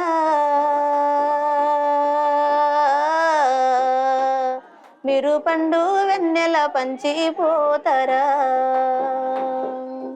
రాజాహింసలోన మీరు రాలిపోయిన బిడ్డల్లారా, రాజాహింసలోన మీరు రాలిపోయిన బిడ్డల్లారా, మా దుక్కులల్లో మొక్కలవుతారా మా బిడ్డెల్లరా, మా గుండెలల్లో గూడు గడుతారా, సేనులల్లో సిలికాలల్లో కోతాలల్లో మోతాలల్లో కోతాలల్లో మోతాలల్లో ఆకలి పూజల పిలుపులవుతారా మా బిడ్డెల్లరా, మా కళ్ళల్లోనే కదులుతున్నారా, చదువులల్లో సారా మెరిగి సక్కనైన బాట దూసి, చదువులల్లో సారా మెరిగి సక్కనైన బాట దూసి, గడ్డి పూసాలోలే ప్రాణాలేసిరా మా బిడ్డెల్లరా, మా గుండెలల్లో గూడు గడుతారా. ఆయన కుల మతాలకు అతీతుడు, అందుకే ఆయనను కులాన్ని గాని ఆయన మతాన్ని గాని విశ్వసించలేదు, ఆయన సమాజాన్ని విశ్వసించాడు. మీరు కలలు గన్నా రాజ్యము కోసము కలిసి కట్టుగా పోరు చేస్తాం, మా అమరుల బంధు మిత్రుల సంగము మా బిడ్డెల్లరా, మర సమరానికి సయ్యంటున్నాము, మర సమరానికి సయ్యంటున్నాము, మర సమరానికి సయ్యంటున్నాము.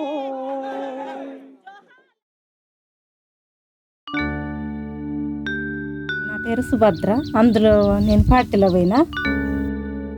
ఇక ఈ పాటలు వారంలో అట్లనే ఇక పోవాలనిపించిపోయినా. 1997-96లో పోయినా.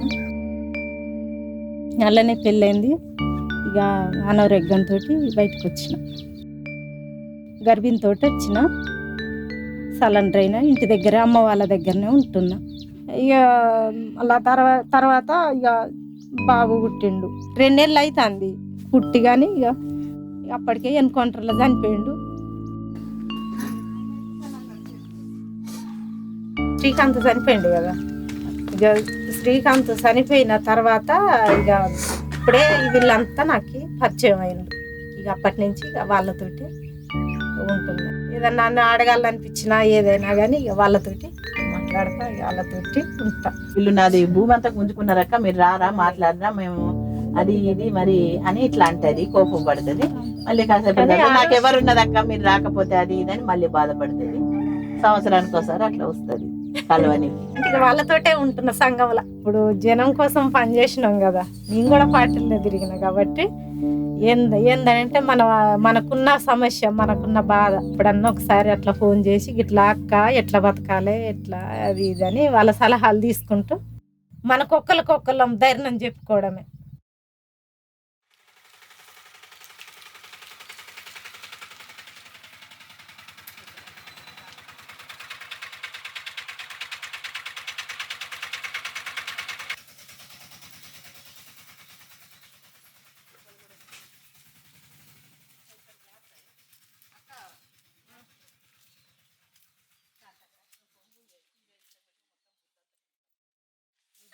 తన పేరు యపనారాయణ. ఇక మనకి ఈ పేరు బాగా వెళ్ళిన పేరు అర్బుష్. అక్కడ వెళ్ళిన పేరు లకుందాదా. మనకి కొన్ని విషయాలే తెలుసు. ఇక్కడ ఏం జరిగినా కూడా మాకు వచ్చే ఇన్ఫర్మేషన్ ఈ పేపర్ల టీవీలల్లో ఇట్లా ఎన్కౌంటర్ జరిగిందని మేము టీవీలు చూసే ఎక్కడన్నా జరిగినప్పుడు మనం అక్కడికి పోయి మనం అడిగేటోళ్ళం. మన మడగూడెం నుంచి వెళ్ళి అర్భూషణ్, సారక్క, శారద వీళ్ళందరూ ఉన్నారా అని టీవీలలో వస్తుంది. ఎన్కౌంటర్ బాగానే పెద్ద ఎత్తున జరిగిందని చెప్పంటే ఇక్కడికి పోయేసరికి వీళ్ళు ఉన్నారు. అర్భూషణ్ లేడు, సారక్క లేదు, ఇదే శారద లేదు, ఎవరు లేరు. అదేవిధంగా మన భద్రాచలం ప్రాంతాన కూడా కొన్ని ఎన్కౌంటర్లు జరిగితే మేము అక్కడికి పోయాం. కాంకేరు పూజారి అమరుడు దడమైన స్వామి అక్కడి నుంచి వెళ్ళి వాళ్ళని తీసుకొచ్చి భద్రాచలంలో వేస్తే మేము అందరం పోయినాం. ఎప్పుడైనా మేము శవాల తీసుకొస్తాం ఏబిఎంఎస్. మా సంఘం పోయేసరికి వీళ్ళు అక్కడే ఉన్నారు. అయ్యో మనోళ్ళు మళ్ళీ వచ్చినట్టు ఉన్నారు కదా అనేది చూడగానే బాధ అనిపించింది, కళ్ళకు నీళ్ళు వచ్చినాయి. వీళ్ళు ఎక్కడ పోయినా వీళ్ళిద్దరే అవ్వపడేవాళ్ళు, వీళ్ళతో ఇంకో 4 చూస్తే అందులో లేడు. అక్కడున్న OSDO కానీ ASPని కూడా అడిగితే వాళ్ళు లేడనే మనకు చెప్పారు. అట్లా 2-3 సార్లు పోయినాం వచ్చినాం.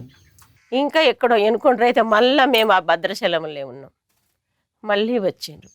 అంటే మాకు 3వసారి వీళ్ళు కలవడం, వీళ్ళని బెదిరించడం అక్కడి నుండి పోలీసులు. ఇక్కడికి ఎందుకు వచ్చిందని తమ్ముడే మాట్లాడుతుండు వాళ్ళతో. ఇదే 21వ తారీఖు నాడు ఇట్లా జరిగిందని మాకు చెప్పడంతో కూడా మేము కూడా ఎవరం కూడా నమ్మలేము. ఇది ఒక ఫేక్ న్యూస్ అని మేము అనుకున్నాం. ఎక్కువ జబ్బు అన్నది ఎక్కువ అయిపోయింది కాబట్టి 9వ రోజుకో 12వ రోజుకో మనిషి ఉదయం 9 గంటలకి చనిపోయింది అనే ఇన్ఫర్మేషన్ మనకు వచ్చింది. నాన్నని ఎప్పుడు అడిగినా కూడా చనిపోతే డెడ్ బాడీ ఇంటికి రావాలి కదా, అట్లా ఆయన పెద్ద నాయకుడు ఎట్లకైనా సేవని పంపిస్తుంది కదా పార్టీ అన్న ఉద్దేశంతో దిన కార్యక్రమాలు అయిపోయేసేపు కూడా మనిషి నమ్మలేడు. 11th డేకి వచ్చినప్పుడు అడవులలో మొత్తం పోలీసులు కొత్తగూడెం నుంచి వెళ్ళి ముందుగా వచ్చిన వాళ్ళు అరెస్ట్ చేసిర్రు. ఒక 3 గుట్టలు దిగి ఎక్కుతూ అంటే మొత్తం తలడిచ్చిండ్రు. లాస్ట్ వరకు 4వ గుట్ట దిగేసరికి ఇక్కడ వీడికి వస్తున్నాము, ఇదంతా పోలీసు వాళ్ళే ఉన్నారు. మెదకు మీద వచ్చిర్రు, మొత్తం గుంపుల్లాగా వచ్చిర్రు పోలీసులు. అన్నం సోదరనివ్వలేదు, మమ్మల్ని వెళ్ళగొట్టిండ్రు. అప్పుడు అన్నాలు కూడా మిగిలితే వాటిని కూడా వచ్చిన జనాలకు కూడా అందరికి కూడా రానేయకుండా చేయడంతో చాలా అన్నము భూమి పాలయ్యింది. అంటే చచ్చిపోయిన బూడితో కొట్లాడినట్టు ఈ రాజ్యం. అక్కడ బూడిది అయిపోయిండు అర్భూషన్, ఆ బూడితోని రాజ్యం కొట్లాడుతుంది. నా మీద కొన్ని కేసులు పెట్టి కొట్టిండు. ఒక వారం రోజుల దాకా పోయి 3 నెలలు సన్రాజ్ జైల్లో ఉన్నా. మనం ఇక్కడున్న ఆయన గుర్తింపు కోసం కూడా ఒక గోరి కట్టడానికి కూడా ప్రయత్నం చేస్తే దాన్ని కూడా మొత్తం కూల్చివేయడం జరిగింది. చిన్న పెక్సీలు కూడా మనం పెట్టినా కూడా ఎక్కడ కూడా కట్టనీయలేదు. నీ స్తూపాన్ని కడుతుంటే కొడుకో నన్ను నక్సలైట్ అంటుండ్రు కొడుకా, నీ తమ్ముణ్ణి పట్టుకొని కొడుకో వాని టానలో వేసిండ్రు కొడుకా, నువ్వు పుట్టి పెరిగిన ఊరు వాడి పాడిన చోట స్తూపములో నియమకము చూసుకుందామంటే పర్మిషన్ ఏదాని కొడుకో నన్ను పరిశాను చేస్తుండ్రు కొడుకా, ఆత్రంగా పోలీసు కొడుకో నన్ను అడ్డుకుంటున్నారు కొడుకా, నిన్ను చంపుతున్నప్పుడు చూడలేదు కొడుకా, నిలవెద్దు స్తూపాన్ని కూల్చుతామంటుండ్రు. నువ్వు కలలు కన్నా రాజ్యం ఎప్పుడు వస్తుందో గాని కడుపు మంట రగిలి అగ్ని జ్వాలాలయే, ఆ మంటల్లో శత్రువు కొడుకా మాడి బూడిదైపోవాలే కొడుకా.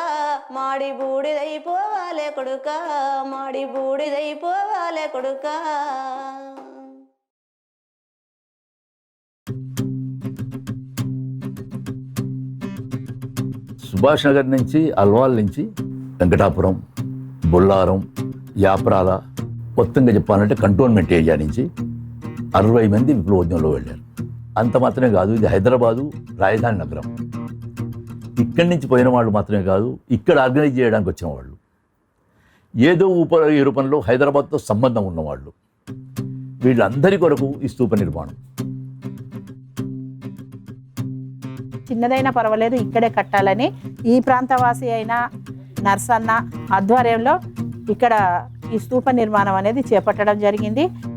అని స్తూప నిర్మాణం చేసినప్పటికీ ఉండే పేర్లని మాత్రమే చేర్చడం కాకుండా ఇప్పుడు ఎప్పటికప్పుడు అమరులు అవుతుంటే వాళ్ళ పేర్లు కూడా చేసి ఇప్పుడు ఎక్కడెక్కడో రాష్ట్రాలలో చనిపోయారు, కొంతమంది తెచ్చుకున్న వాళ్ళు ఉన్నారు, శవాలను కొంతమంది తెచ్చుకోని వాళ్ళు ఉన్నారు. కాబట్టి దాని యొక్క గుర్తు కోసం అందరి జ్ఞాపకాలు సంవత్సరానికి ఒకసారి మీటింగ్ పెడతాం కదా మేము, July 18th అని అందరిని పిలిపిస్తాం కదా కుటుంబాలను ఇట్లా. కాబట్టి వాళ్ళ స్తూపాల జ్ఞాపకాల కోసం మాత్రమే స్తూపం కట్టుకున్నాం. 2004లో ఈ స్తూప నిర్మాణం మొదలైంది. 2005కి స్తూపం కంప్లీట్ అయింది. మేము మే 4న స్తూపావిష్కరణ చేసుకోవాలనుకున్నాము. ఆవిష్కరించడానికి వాళ్ళు పోలీసులు అనుమతి ఇవ్వలేదు. గుంపులకే పొద్దుగల మేము చేస్తామనేది 6-7 గంటలకే వచ్చి ఆడ మకాయం వేశారు. ఎందుకంటే కుటుంబాలు ఇట్లా అన్నీ వస్తాయి, ఎక్కడెక్కడ నుండి ఊళ్ళ నుండి వస్తాయి, అందరి జ్ఞాపకాలు ఉన్నాయి, అందులో అందరి పేర్లు వేసినాం రాష్ట్ర అమరులదని.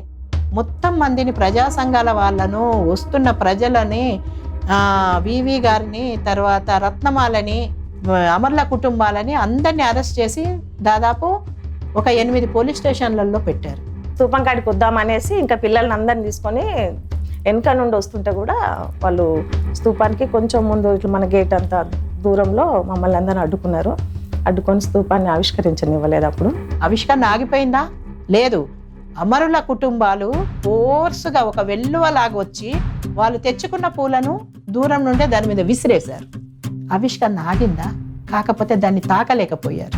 ఒక స్తూపాన్ని అడ్డుకుందామని వాళ్ళు అనుకున్నారు, కానీ అక్కడ ప్రతి పోలీస్ స్టేషన్లో స్తూపం లాగా తయారు చేసుకొని అందరు కూడా మా వాళ్ళంతా కూడా ఎక్కడ వాళ్ళం అక్కడ స్తూపావిష్కరణ అన్నట్టు 3-4 పోలీస్ స్టేషన్లో చేసాం. అట్లా ఒక స్తూపావిష్కరణ ఆపితే 22 స్తూపావిష్కరణలు ఒక రోజు అయింది.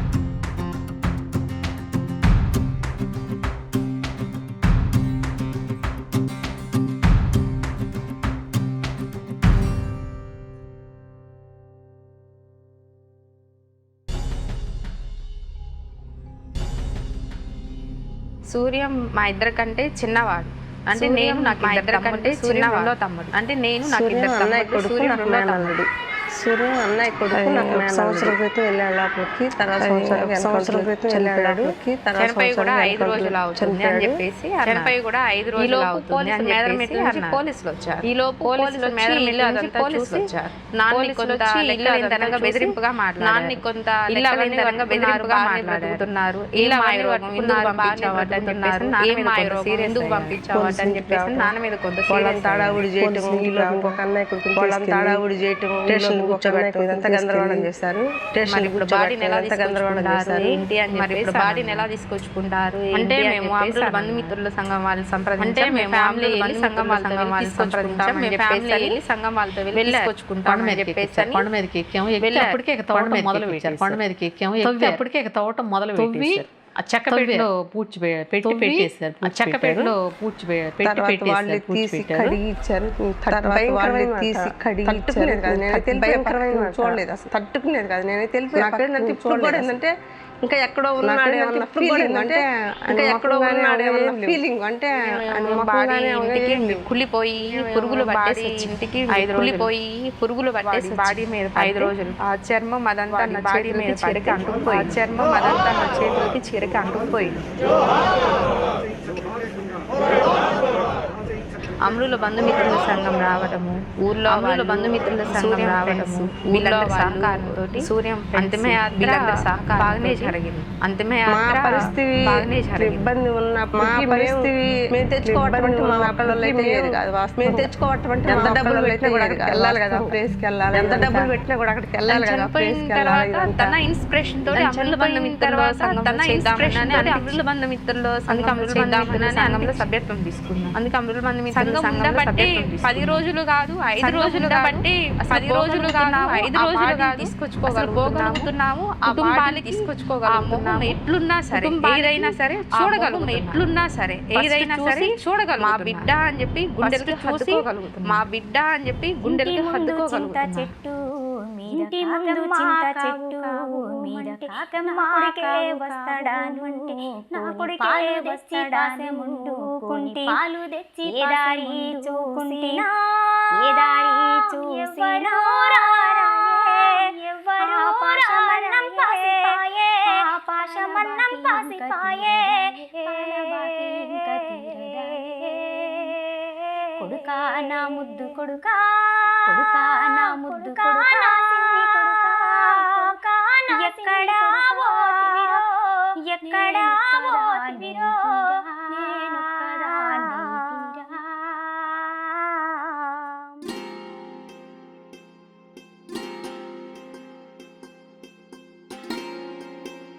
ఆమె 91లో పుట్టింది. ఆమె 91లో పుట్టింది.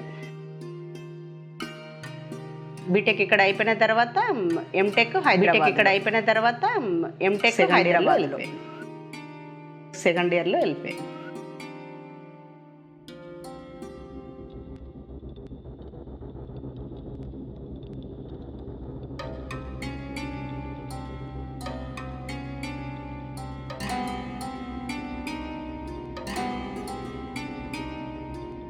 11 నెలల తర్వాత తెలుసు శృతి సాగర్ ఎన్నుకుంటారు అని తెలుసు. మమ్మల్ని ఫోన్ ఇవ్వకుండా ప్రభుత్వం ఏం చేసింది, వాళ్ళే తీసుకొచ్చి ఎంజంలో పడేసి నా బిడ్డ శవాన్ని కూడా చూడనియలేదు. విద్యాసాగర్ రెడ్డి వాళ్ళ అమ్మ నాన్న ఆలోచనలు వాళ్ళని విద్యాసాగర్ రెడ్డి వాళ్ళ అమ్మ నాన్న ఒక్కరొక్కరే పోవాలి ముగ్గురు బిడ్డలు చూసాము. మా సారు నేను చూసేసరికి చూసాము. ఓ ఏసీ వేయలేదు, ఏది వేయలేదు, ఉత్తగానే ఏసీ వేయలేదు, ఏది వేయలేదు, ఉత్తగానే ఆడలో పెట్టినామంటే మామూలుగా పెట్టింది అంతే. ఒక బాక్స్ లో తల్లిదండ్రులు చేస్తా అని చెప్పారు మాకు. తల్లిదండ్రులు లోపలికి రానియకుండా చెప్పారు మాకు. బాగా రానియకుండా బాగా బలగాలని మమ్మల్ని గేట్ బయటికి నెట్టేసి వాళ్ళే లోపల రావద్దని ఎందుకంటే కోర్టు నుండి ఆదా చేసుకోమంటే మా అల్లుడు కోర్టు వచ్చేసరికి మా అల్లుడు అయిపోయిందని బండి తీసుకొని వచ్చేసరికి అయిపోయిందని బాడీని ఇస్తున్నారు. మేము తీసుకొని వస్తుంటే కూడా మా వెంట మేము తీసుకొని వెంట వచ్చింది ఇంటి దగ్గర ఎంజం నుండి ఇంటి దగ్గర వెంట వచ్చింది ఇంటి దగ్గర ఎంజం నుండి ఇంటి దగ్గర వరకు కనీసం బంధువులు సంఘాల వాళ్ళు ఎవరు వచ్చి ఇంత ఎర్రగుడ్డ కప్పి సంఘాల వాళ్ళు ఎవరు చూసుకుందాం చూసుకుందామన్నా చూడడానికి తీసుకొచ్చిన తర్వాత బాక్స్ లో పెట్టుంటే నేనే ఇంటికి తీసుకొచ్చి మూత పెట్టని బాక్స్ లో పెట్టుంటే నేనే ఓపెన్ చేసి మూత పెట్టినామని ఓపెన్ చేశాను. మొత్తం ఓపెన్ చేసినామని ఓపెన్ రెండు తొడలు ఇక్కడ నుంచి ఇక్కడ వరకు చెట్టు బెరడు లాగా ఇక్కడ నుంచి ఇక్కడి వరకు చెట్టు బెరడు లాగా ఒలిసినట్టుగా ఈ చెయ్యి ఒలిసేసి రెండు ముక్కలుగా చేసి ఈ చెయ్యి ఒక కాటు రెండు ముక్కలుగా చేసి ఇటొక్క తోట ఒక దొడ్డు దారంతో రెండు తోళ్ళను ఒక దొడ్డు దారంతో రెండు తోళ్ళను ఇట్లా జంటు చేసి ఏళ్ళ నీర్చారు పెట్టారు. చేతులను ఏళ్ళ వడి పెట్టారు. చేతులను మొత్తం వడి బంతి లాగా ఆడుకున్నారు. మొత్తం నా బిడ్డను ఒక బంతి లాగా ఆడుకున్నారు. సాగర్ది అయితే మొత్తం ఘోరంగా చేసింది నేను. మా ఇట్లా ఇదంతా పొడిచి ఇవన్నీ కోసేసి వాళ్ళ అమ్మ అయితే 6 నెలలకి అరంది పెట్టుకుని స్టోక్ వాళ్ళ అమ్మ అయితే 6 నెలలకి అరంది పెట్టుకుని స్టోక్ వచ్చి చనిపోయలేదు. సాగర్ వాళ్ళ భరించలేక చూడలేదు. అప్పటికి కూడా ఫోటోలు ఉన్నాయి. ఆ ఫోటోలు పట్టుకపోయి హైకోర్టులో బాగా కొట్లాడాను. ఇంతవరకు ప్రభుత్వంతో ఎక్కడ ప్రభుత్వంతో ఎక్కడ గురించి ఒక మాట మాట్లాడలేదు. ఇంతవరకు నా బిడ్డ గురించి ఒక మాట మాట్లాడలేదు. అన్ని సంఘాల వాళ్ళు ఇప్పుడు అసెంబ్లీ ముట్టడాన్ని అన్ని సంఘాల వాళ్ళు విద్యార్థి సంఘాలు విద్యార్థి కదా అప్పుడు విద్యార్థి సంఘాలు అప్పుడు సంఘాలు ఐక్యం కాదే ఏమో అన్ని అసెంబ్లీ ముట్టడి కానీ ఐక్యం కాదే వెళ్తే అసెంబ్లీ ముట్టడి కానీ ఎక్కడోళ్ళని అక్కడనే బయటికి రానియకుండా అరెస్టులు చేసి ముట్టడి జరగకుండా చేసి ఆ ఉన్న దగ్గరనే ఎక్కడ అరెస్ట్ చేస్తే అక్కడే ఉన్న దగ్గరనే అక్కడ కూడా ఇబ్బందులు తోటి అక్కడ కూడా తండ్రులను భర్తలను పిల్లలే కదా సంఘంగా తయారై భర్తలను చంపితేనే కదా ఇది ఒక సంఘంగా తయారై సంఘం తయారు చేసుకొని చనిపోయిన కుటుంబాలను ఒక సంఘం తయారు చేసుకొని పోతున్నాం అంతే. చర్మమంతా తూటాల పోట్లు తూటాల పోటే ఉందే తుపాకే జరిగినంట శవము నా కొడుకంటే శవము నా కొడుకంటే శవము నా కొడుకంటే నేనెట్లా బతుకనోయమ్మ కొడుకా కొడుకా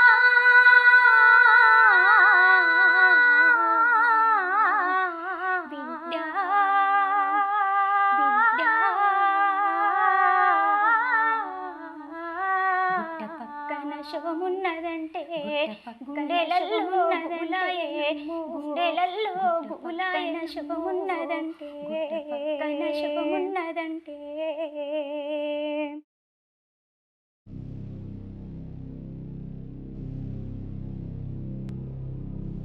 చాలా మానవీయమైనటువంటి విషాదమైన కోణం ఉన్నటువంటి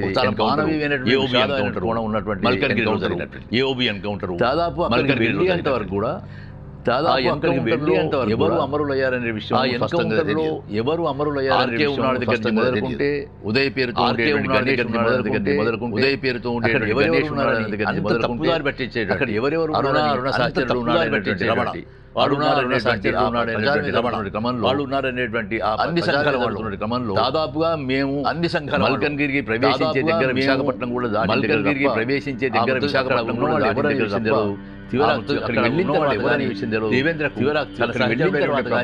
దేవేంద్ర మృతుల్లో ఆ మృతుల్లో ఆ అమరులలో ఉన్నాడనేటువంటి విషయం తెలియదు.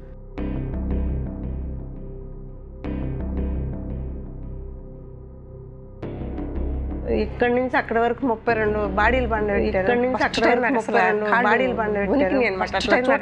కాళ్ళు ఉనికి అట్లా చూడటం బాధేస్తుంది, చాలా కసివాడు అనమాట అది ఆ టైము. బాధేస్తుంది, చాలా కసివాడు చనిపోయిన ఆ టైము. ఇంకో వ్యక్తి చనిపోయిన అది ఆడా మగ తెలియదు. అది ఆడా మగ నంబర్ ఉంది, అక్కడికి వెళ్ళాము. ఒక నంబర్ ఉంది, అక్కడికి వెళ్ళాము. తీశారు డోర్ తీయగానే తల లేదట. తల లేకపోతే శవాన్ని ఎలా గుర్తుపడలేదట.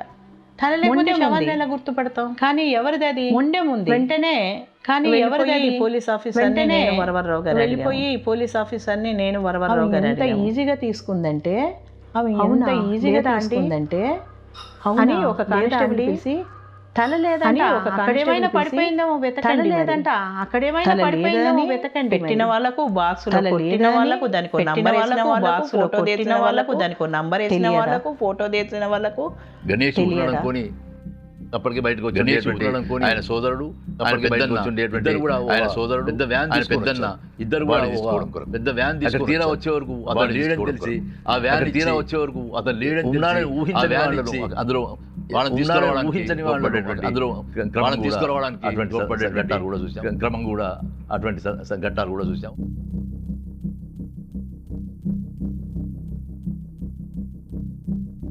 ఈ 32 మంది చనిపోయిన దాంట్లో రొమ్ములు లేవండి. ఇద్దరికి రొమ్ములు లేవండి. ఎక్కడైనా ఆ రొమ్ములు ఏమయ్యాయి అని ఎవరినైనా అడిగే దయనీయ స్థితి ఎక్కడైనా ఉంటుందా? ఎవరికైనా ఉంటుందా? దేవేందర్ అడిగారు, పాలిచ్చిన నా తల్లి రొమ్ము దేవేందర్ అడిగారు, నా తల్లికి రొమ్ము లేని పూర్తి చేసుకున్నా, నా తల్లికి రొమ్ము లేకుండానే తెచ్చుకొని పూర్తి చేసుకున్నా. ఈ చర్యను తల్లిదండ్రులుగా కుటుంబ సభ్యులుగా వ్యతిరేకించకుండా ఎట్లా ఉంటాం? మేము వ్యతిరేకించడానికి కారణం ఏంటి అని అంటే మేము మాట్లాడడానికి సభ్యులు కూడా రాజకీయ చైతన్యంతోనో లేకపోతే రాజకీయ చైతన్యం సాహసోపేతమైన జీవితం ఉండో మాట్లాడట్లేదు. సాహసోపేతమైన జీవితం ఉండో మీద జరుగుతున్న ఈ శవాల మీద జరుగుతున్న ఇంత హింసను వాళ్ళు తట్టుకోలేకపోతున్నారు. వాళ్ళ గుండెలు అవిసిపోతున్నాయి, తట్టుకోలేకపోతున్నారు. వాళ్ళ జీవితాంతం మొయ్యాలి అని అంటే చాలా చోట్ల వాళ్ళు జీవితాంతం మొయ్యాలి అని అంటే చాలా చోట్ల వాళ్ళు చెప్పుకోవాలి.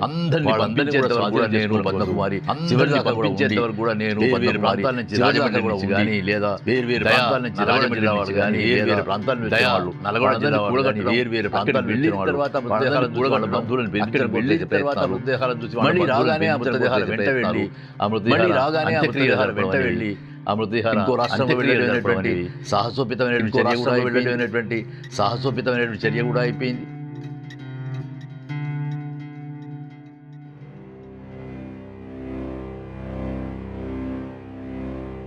రోజు పొద్దున్నే ఒక ఎన్కౌంటర్ జరిగింది. ఎన్కౌంటర్ జరిగినప్పుడు ఇప్పుడు వార్తల్లో చెప్తున్నారు వరంగల్లో వాళ్ళు ఉన్నారు, కానీ మేము వరంగల్లో వాళ్ళు ఉన్నారు కానీ మేము చెప్పలేము చెప్పి మాట్లాడారు వాళ్ళు. ఎందుకంటే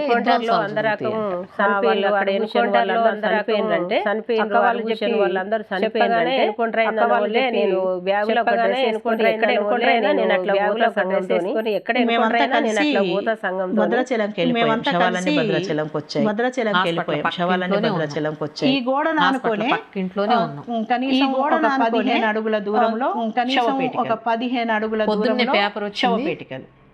పొద్దున్నే ఫోటోలు వేశారు. ఆ ఫోటోల్లో అమ్మాయి సృజన అనేది మా ఫోటోల్లో డౌట్, అమ్మాయి సృజన అనేది శాంతకు కూడా అది డౌట్ వచ్చింది, ఆ అమ్మాయి ఉందేమో అని. శాంతకు కూడా అది డౌట్ వచ్చింది, ఆ అమ్మాయి ఉందేమో అని డౌట్ వచ్చింది.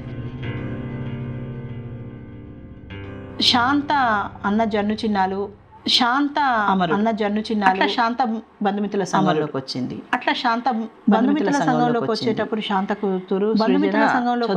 శాంత కూతురు సృజన చదువుకుంది. తర్వాత ఆ అమ్మాయి కూడా విప్లవోద్యమంలోకి వెళ్ళిపోయింది. తర్వాత ఆ అమ్మాయి కూడా విప్లవోద్యమంలోకి వెళ్ళి 10 ఏళ్ల పాటు ఒక పోరాటంలో ప్రతి ఎన్కౌంటర్ అప్పుడు శాంత ఆందోళన ఎన్కౌంటర్ ఇక్కడ తెలంగాణలో జరిగే ఎన్కౌంటర్లకు అన్నిటికీ పోయి సేవలు తీసుకొచ్చినా కానీ ఉండదు. ఇప్పుడు తల్లులందరూ ఏడుస్తాను, నేను ఒకప్పుడు ఏడుస్తాను, తల్లులందరూ ఏడుస్తాను, నేను ఒకప్పుడు ఏడుస్తాను, ఏమో ఇట్లా భయపడింది. అది సహజమే కదా. ప్రతి తల్లిదండ్రి ఎవరైతే పిల్లల లోపల ఉంటారో లేదా వాళ్ళు ఎక్కడ ఎన్కౌంటర్ జరిగిన వణికిపోతా ఉంటారు. వణికిపోతా భయపడతాం ఫలానా అని తెలిసిందాక భయపడతాం. ఈనాడు పేపర్ రాగానే నేను ఆ పేపర్లా ఏంటిదక్క గిట్లా పడుతుంది, ఈ చేతులు మాత్రం నాలాగానే ఈ చేతులు మాత్రం నాలాగానే మనం తీసుకొని అక్క నన్ను తీసుకొని వెళ్ళిపోయింది. పొద్దున్నే మేము 7 గంటలకే మార్చూరి దగ్గరికి వెళ్ళాం. పొద్దున్నే మేము 7 గంటలకే మార్చూరి దగ్గరికి వెళ్ళాం.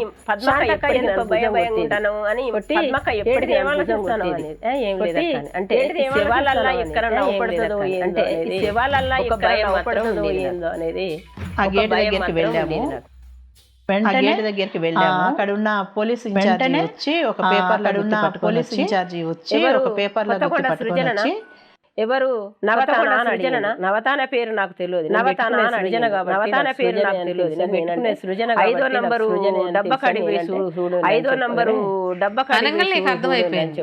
ఎందుకంటే ఆ అమ్మాయి అర్థమైపోయింది సృజన అనగలిగారు అనేది సృజన వీళ్ళు అనగలిగారు అనేది మాకు అర్థమైపోయింది. ఇంకా శాంత కుప్పకూలిపోయింది. కాను చూస్తురా అంటే నాకు ధైర్యం వస్తలేదు. ఆమె చెప్తారా అంటే నాకు ధైర్యం వస్తలేదు. ఆమెనే చెప్తామనే అని ఆమెనే అని గుర్తుపట్టిన ఈమె నా బిడ్డే అనుకుని కుప్పల మీద పడిపోయి టైం ఎంత అవుతుంది? 7 మాత్రమే అవుతుంది.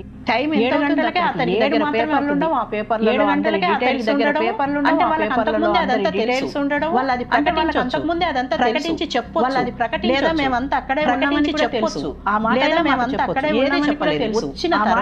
వచ్చిన తర్వాత వచ్చిన తర్వాత మేము తిరిగే క్రమంలో ఎక్కువ సార్లు తిరిగే క్రమంలో ఎక్కువ సార్లు రిజర్వ్ లో ఉంచాలి. డెడ్ బాడీస్ పురుగులు పట్టకుండా చూడాలని పురుగులు పట్టకుండా చూడాలని ఎన్నిసార్లు కూడా వాళ్ళు పురుగులు పట్టేటట్టే చేస్తా ఉంటారు. కానీ అప్పుడు ఆ రోజు మాత్రం ఎందుకో బాక్సులు తీసుకొచ్చేసి బాక్సుల్లో పెట్టేశారు మొత్తాన్ని.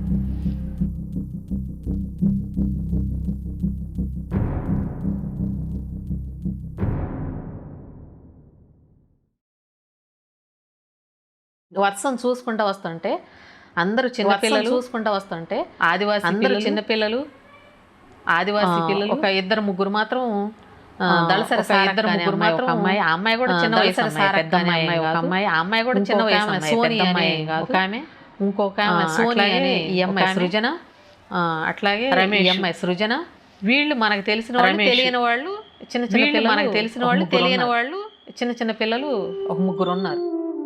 నేను చిన్నప్పటి నుండి చూసిన అమ్మాయి చాలా చిన్నప్పటి నుండి చూసిన చాలా ఆ శవపేటికి సరిపోయేంత పొడవు ఉంది అమ్మాయి.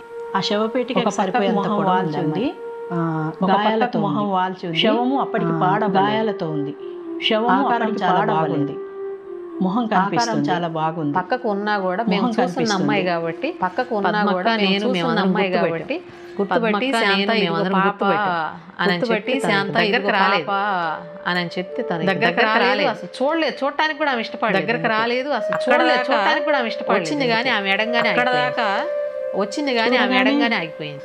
ఏవో చిన్నప్పటికి చూడగానే ఇక ఏవో చిన్న జ్ఞాపకాల మధ్య కూడా మనసు పోయే టైం కాదు. జ్ఞాపకాల మధ్య కూడా మనసు పోయే టైం కాదు. అది అనేక శవాలను పడేసి ఉంచారు. అక్కడ పోలీసు అనేక శవాలను పడేసి ఉంచారు. ఇట్లాగే ఇప్పుడు శాంతలాగానే ఇంకెవరి పేర్లైన ఉంటే మళ్ళీ ఇట్లాగే ఇప్పుడు శాంతలాగానే ఇంకెవరి పేర్లైన ఉంటే మళ్ళీ మొహాలు కూడా కనిపించకపోతాయి. డెడ్ బాడీస్ అని నేను మొహాలు కూడా కనిపించవు కదా. చూద్దు రా అని నేనంటే అసలు నా బిడ్డను నేను అట్లా చూడలేను అంటుంది. నేను బలవంతాన బిడ్డను నేను అట్లా చూడలేను అంటుంది. నేను బలవంతాన మేము చూపిస్తే కూడా ముందుకు పోయి చూపిస్తే కూడా తాకలేదు. ఆమె ఒకరిద్దరం తాకాము చూసి, కానీ ఆమె తాకలేదు, ఏడుస్తూ అట్లా కూలబడిపోయింది, ఇంకా ఏడుస్తూ ఉంది.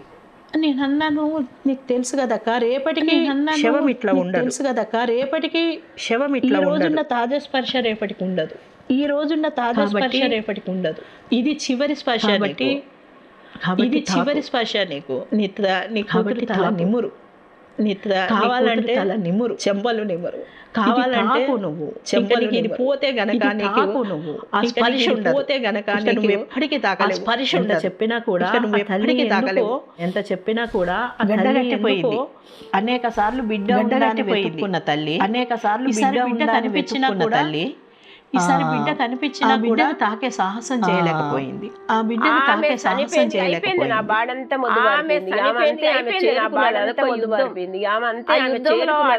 మనం తీర్చుకునేది ఆ యుద్ధంలో అటో ఇటో మనం యుద్ధంలో ఆమె రాలిపోయింది. ఇంకా నా బిడ్డ నా ఇంటికి రాదులో ఆమె రాలి ఇంకా నా బిడ్డ నా ఇంటికి రాని ఒక్కటి నన్ను అమ్మ అంటే రాయి కదా మేమంతా కొట్లాడి అంతా ఫైట్ చేసి, శవాలను కనీసం ఫైట్ చేసి కాకుండా శవాలను కనీసం ఎంత ఫైట్ చేస్తున్నామో, ఆకారాలతో ఇవ్వండి ఎంత ఫైట్ చేస్తున్నామో, చౌపేటికలు తెప్పించి పెట్టారు కానీ దాంట్లో చౌపేటికలు తెప్పించి పెట్టారు కానీ దాంట్లో లేదా రిజర్వ్ బాక్స్ లోకి కరెక్ట్ అమ్మాయి తత్మ బాడీలన్నీ మిగిలిన వాళ్ళ బాడీలన్నీ బాగుంది, ఆ అమ్మాయిది మిగిలిన వాళ్ళ బాడీ కలర్ మారిపోతుంది, ఆ అమ్మాయిది ఏంటి అని కలర్ మారిపోతే ఆ అమ్మాయి అని చెప్పి చూస్తే ఆ అమ్మాయి కావాలని ఆపేశారు, ఆ అమ్మాయిది డెడ్ బాడీ కావాలని ఆపేశారు, ఆ అమ్మాయిది డెడ్ బాడీ మొత్తం కూడా కుళ్ళిపోయింది. అనేది కరెంటు ఎందుకు లేదు కరెంట్ ఎందుకు పెట్టలేదమ్మా మీరు, కరెంట్ ఎందుకు పెట్టలేదమ్మా నా బిడ్డ, ఎందుకంటే నేను సంఘమైనందుకు నా బిడ్డ పనిచేసేందుకు ఆమె నా బిడ్డ అయినందుకు, చిన్న మేనగోడలైనందుకు ఆమె నా బిడ్డ, నిజంగా చిన్న మేనగోడలైనందుకు అవి పెట్టలేదు, నిజంగా సిర్జరింగ్ ఆ రోజు ఏమైందంటే బాక్స్ లో ఆ రోజు ఏమైందంటే సిఎల్సి వాళ్ళు రీపోస్ట్ మార్టం సిఎల్సి వాళ్ళు వేసిన దాన్ని బట్టి ఒకటి రెండు సిఎల్సి వాళ్ళు వేసిన దాన్ని బట్టి ఒకటి రెండు రోజులు ఆగిపోయింది. ఈ స్ట్రగుల్ అంతా కూడా మేము 2 రోజులు ఈ శవాల కోసం ఆ కుటుంబాలను తెప్పియడం కోసం మేము యాతన పడుతున్న క్రమంలో శ్రీరాజ శవం పూర్తిగా డీకంపోజ్ అయ్యి ఆమె తీసుకొచ్చుకునే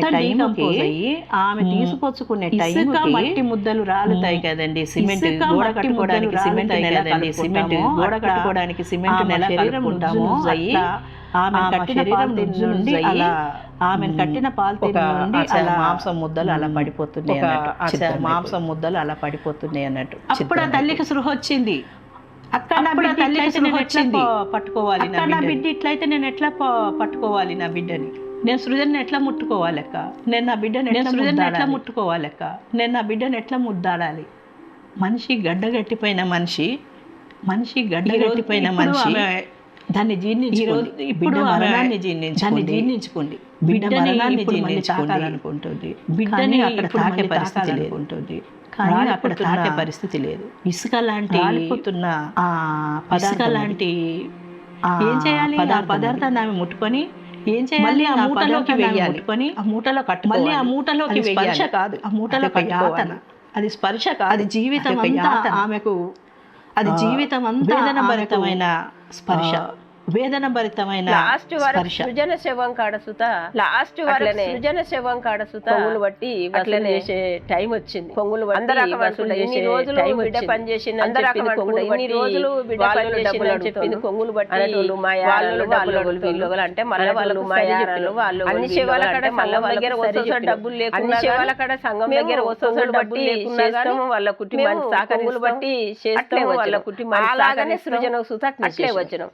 అలాగనే సృజన సుత అట్లే చేసినాం. ఉన్నదంటే పక్కన శవమున్నదంటే గుండెలలో గుబులాయన శవమున్నదంటే పక్కన శవమున్నదంటే మొన్న ఇండ్లు బయలెల్లే కొడుకో, మొన్న ఇండ్లు బయలెల్లే కొడుకో, జాడలేదు, జాడలేదు, జాడలేదు, జవాబు లేదు, ఉన్నదంటే గుండెలలో గుబులాయన గుండెలలో గుబులాయన శవమున్నదంటే శవమున్నదంటే ఉంగరాల జుట్టున్నదంటే కన్న కొడుకే దండల్లో కన్న కొడుకే కండ్లల్లో జుట్టున్నదంటే ఉంగరాల జుట్టు గుర్తు పట్టాలేని ముఖము గుర్తు పట్టాలేని ముఖము గుర్తు జాడ తెలియని ఆ కొడుకు శవము జాడ తెలియని ఆ కొడుకు శవమున్నదంటే గుండె శవమున్నదంటే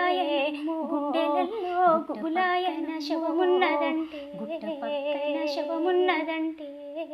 అదే సంఘటనలో రమేష్ చనిపోయాడు. అదే సంఘటనలో రమేష్ అప్పటికి ఇద్దరు బాడీస్ తీసుకుపోయారు. ఆ ఇద్దరిలో సోనియా అనే అమ్మాయి, ఆ ఇద్దరిలో సోనియా భర్త రమేష్, వీళ్ళిద్దరు భార్య భర్త. ఆ సోని భర్త రమేష్ వీళ్ళిద్దరు భార్య భర్త. అయితే రమేష్ తీసుకుపోవటానికి వాళ్ళు ఒప్పుకోలేదు. అతను రమేష్ తీసుకుపోవటానికి వాళ్ళు హైదరాబాదులోనే చదువుకున్నాడు. హైదరాబాద్లోనే విప్లవోద్యమంలోకి వెళ్ళిపోయాడు. అతను విప్లవోద్యమంలోకి వెళ్ళిపోయాడు.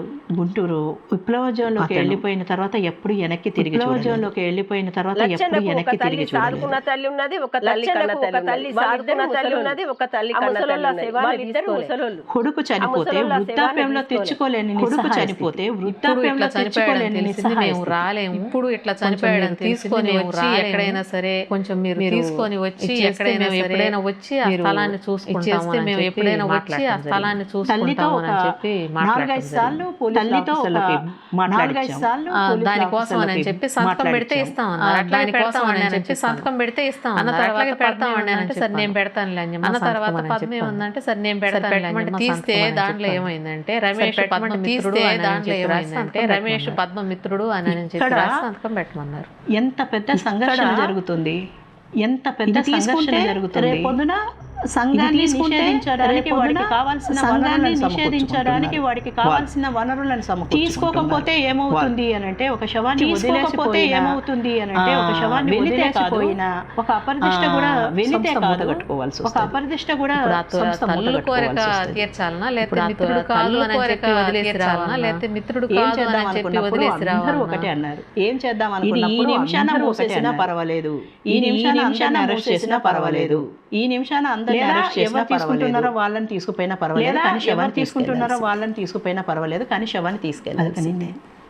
ఉద్యమానికి వెళ్ళిపోయి 35 ఏళ్ళ జీవితం లచ్చన్న, ఉద్యమానికి వెళ్ళిపోయి 35 ఏళ్ళ జీవితం లచ్చన్న. అక్కడ ఉన్న పోలీసులకు ఎట్లా చెప్పేస్తాం, అక్కడ పోలీసులకు ఎట్లా సంఘం సహకరణతో అందరం కలిసి సంఘం సహకరణతో అందరం కలిసి తీసుకొచ్చుకోవాలి, వాళ్ళకి అప్ప చెప్పాలి, శవాన్ని తీసుకొచ్చుకోవాలి, వాళ్ళకి అప్ప చెప్పాలి. సంఘం అంతా కలిసి పద్మక్క అక్కడ ఏం చేసిందంటే మేము లచ్చలను సృజన గ్రామం ఏం చేసిందంటే మేము లచ్చలను సృజన గ్రామం బయటపెళ్ళికి ప్రాణత్యాగాల కంటే సిద్ధపడదు సంఘమే ప్రాణత్యాగాల కంటే కదా సంఘమే కదా. ఎన్ని కుటుంబాల కాడ ఎన్ని శవాల కాడ ఎట్లా నిలబడ్డాను, కుటుంబాల కాడ ఎన్ని శవాల కాడ ఎట్లా నిలబడ్డాను. వీళ్ళందరూ కలిసి మేము నిలబడి 5 రోజులు ఎవ్వల శవాలకు వాళ్ళకి ఇచ్చిన తర్వాత ఎవ్వల శవాలకు వాళ్ళకి ఇచ్చిన బిడ్డ సేవను తీసుకొని 5వ రోజుకు నా బిడ్డ సేవను తీసుకొని 5వ రోజుకు బయటపల్లి గ్రామానికి వచ్చినాం. తీసుకొచ్చి ఊరేగింపు జరుగుతున్న టైం ఆ ఇద్దరు తల్లులు వచ్చారు. చూసుకొని చేతులెత్తి దండం పెట్టారు. ఊళ్ళో వాళ్ళకి ఏదా పైడిపల్లి గ్రామ దండం పెట్టారు. ఊళ్ళో వాళ్ళకి ఏదా పైడిపల్లి గ్రామస్తులకి అట్లాగే తీసుకొచ్చిన సంఘం వాళ్ళకి మా పిల్లల్ని తీసుకొచ్చి మాకు అప్పచెప్పి మీరు మీ వాళ్ళు అనుకున్నారు, మీకు అందరికి వందనాలని మీరు మీ వాళ్ళు అనుకున్నారు, మీకు అందరికి వందనాలని తీసుకొచ్చినందుకు నేను చాలా సంతోషపడ్డా, గర్వపడ్డా. ఎందుకంటే వాళ్ళు తీసుకున్న నిర్ణయం గర్వపడ్డా. వాళ్ళకంటే వాళ్ళు తీసుకున్న నిర్ణయం చాలా విమానమే పర్వతాల కన్నా చాలా విలువగానే, చాలా విమానమే పర్వతాల కన్నా చాలా విలువగానే పెట్టాలని. అసలు నేను ఎట్లా వాళ్ళ ఇద్దరు తల్లితో 3వ తల్లిగా నేను వాళ్ళ ఇద్దరు తల్లితో 3వ తల్లిగా దానికోసం నేను చాలా గర్వపడ్డా. సంఘం అంతా దానికోసం నేను చాలా గర్వపడ్డా, సంఘం అంతా గర్వపడ్డా.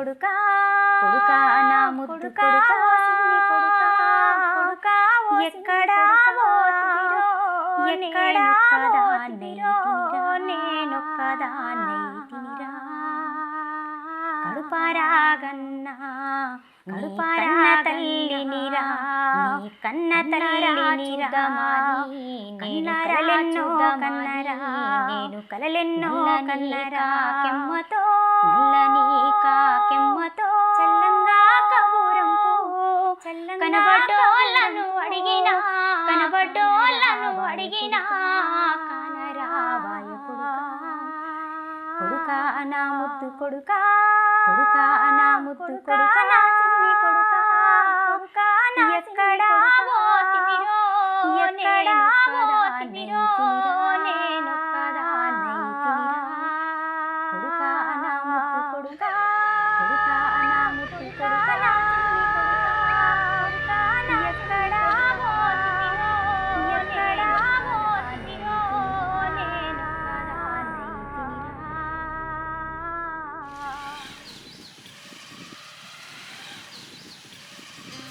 నా సొంత పేరు కాంతమ్మ.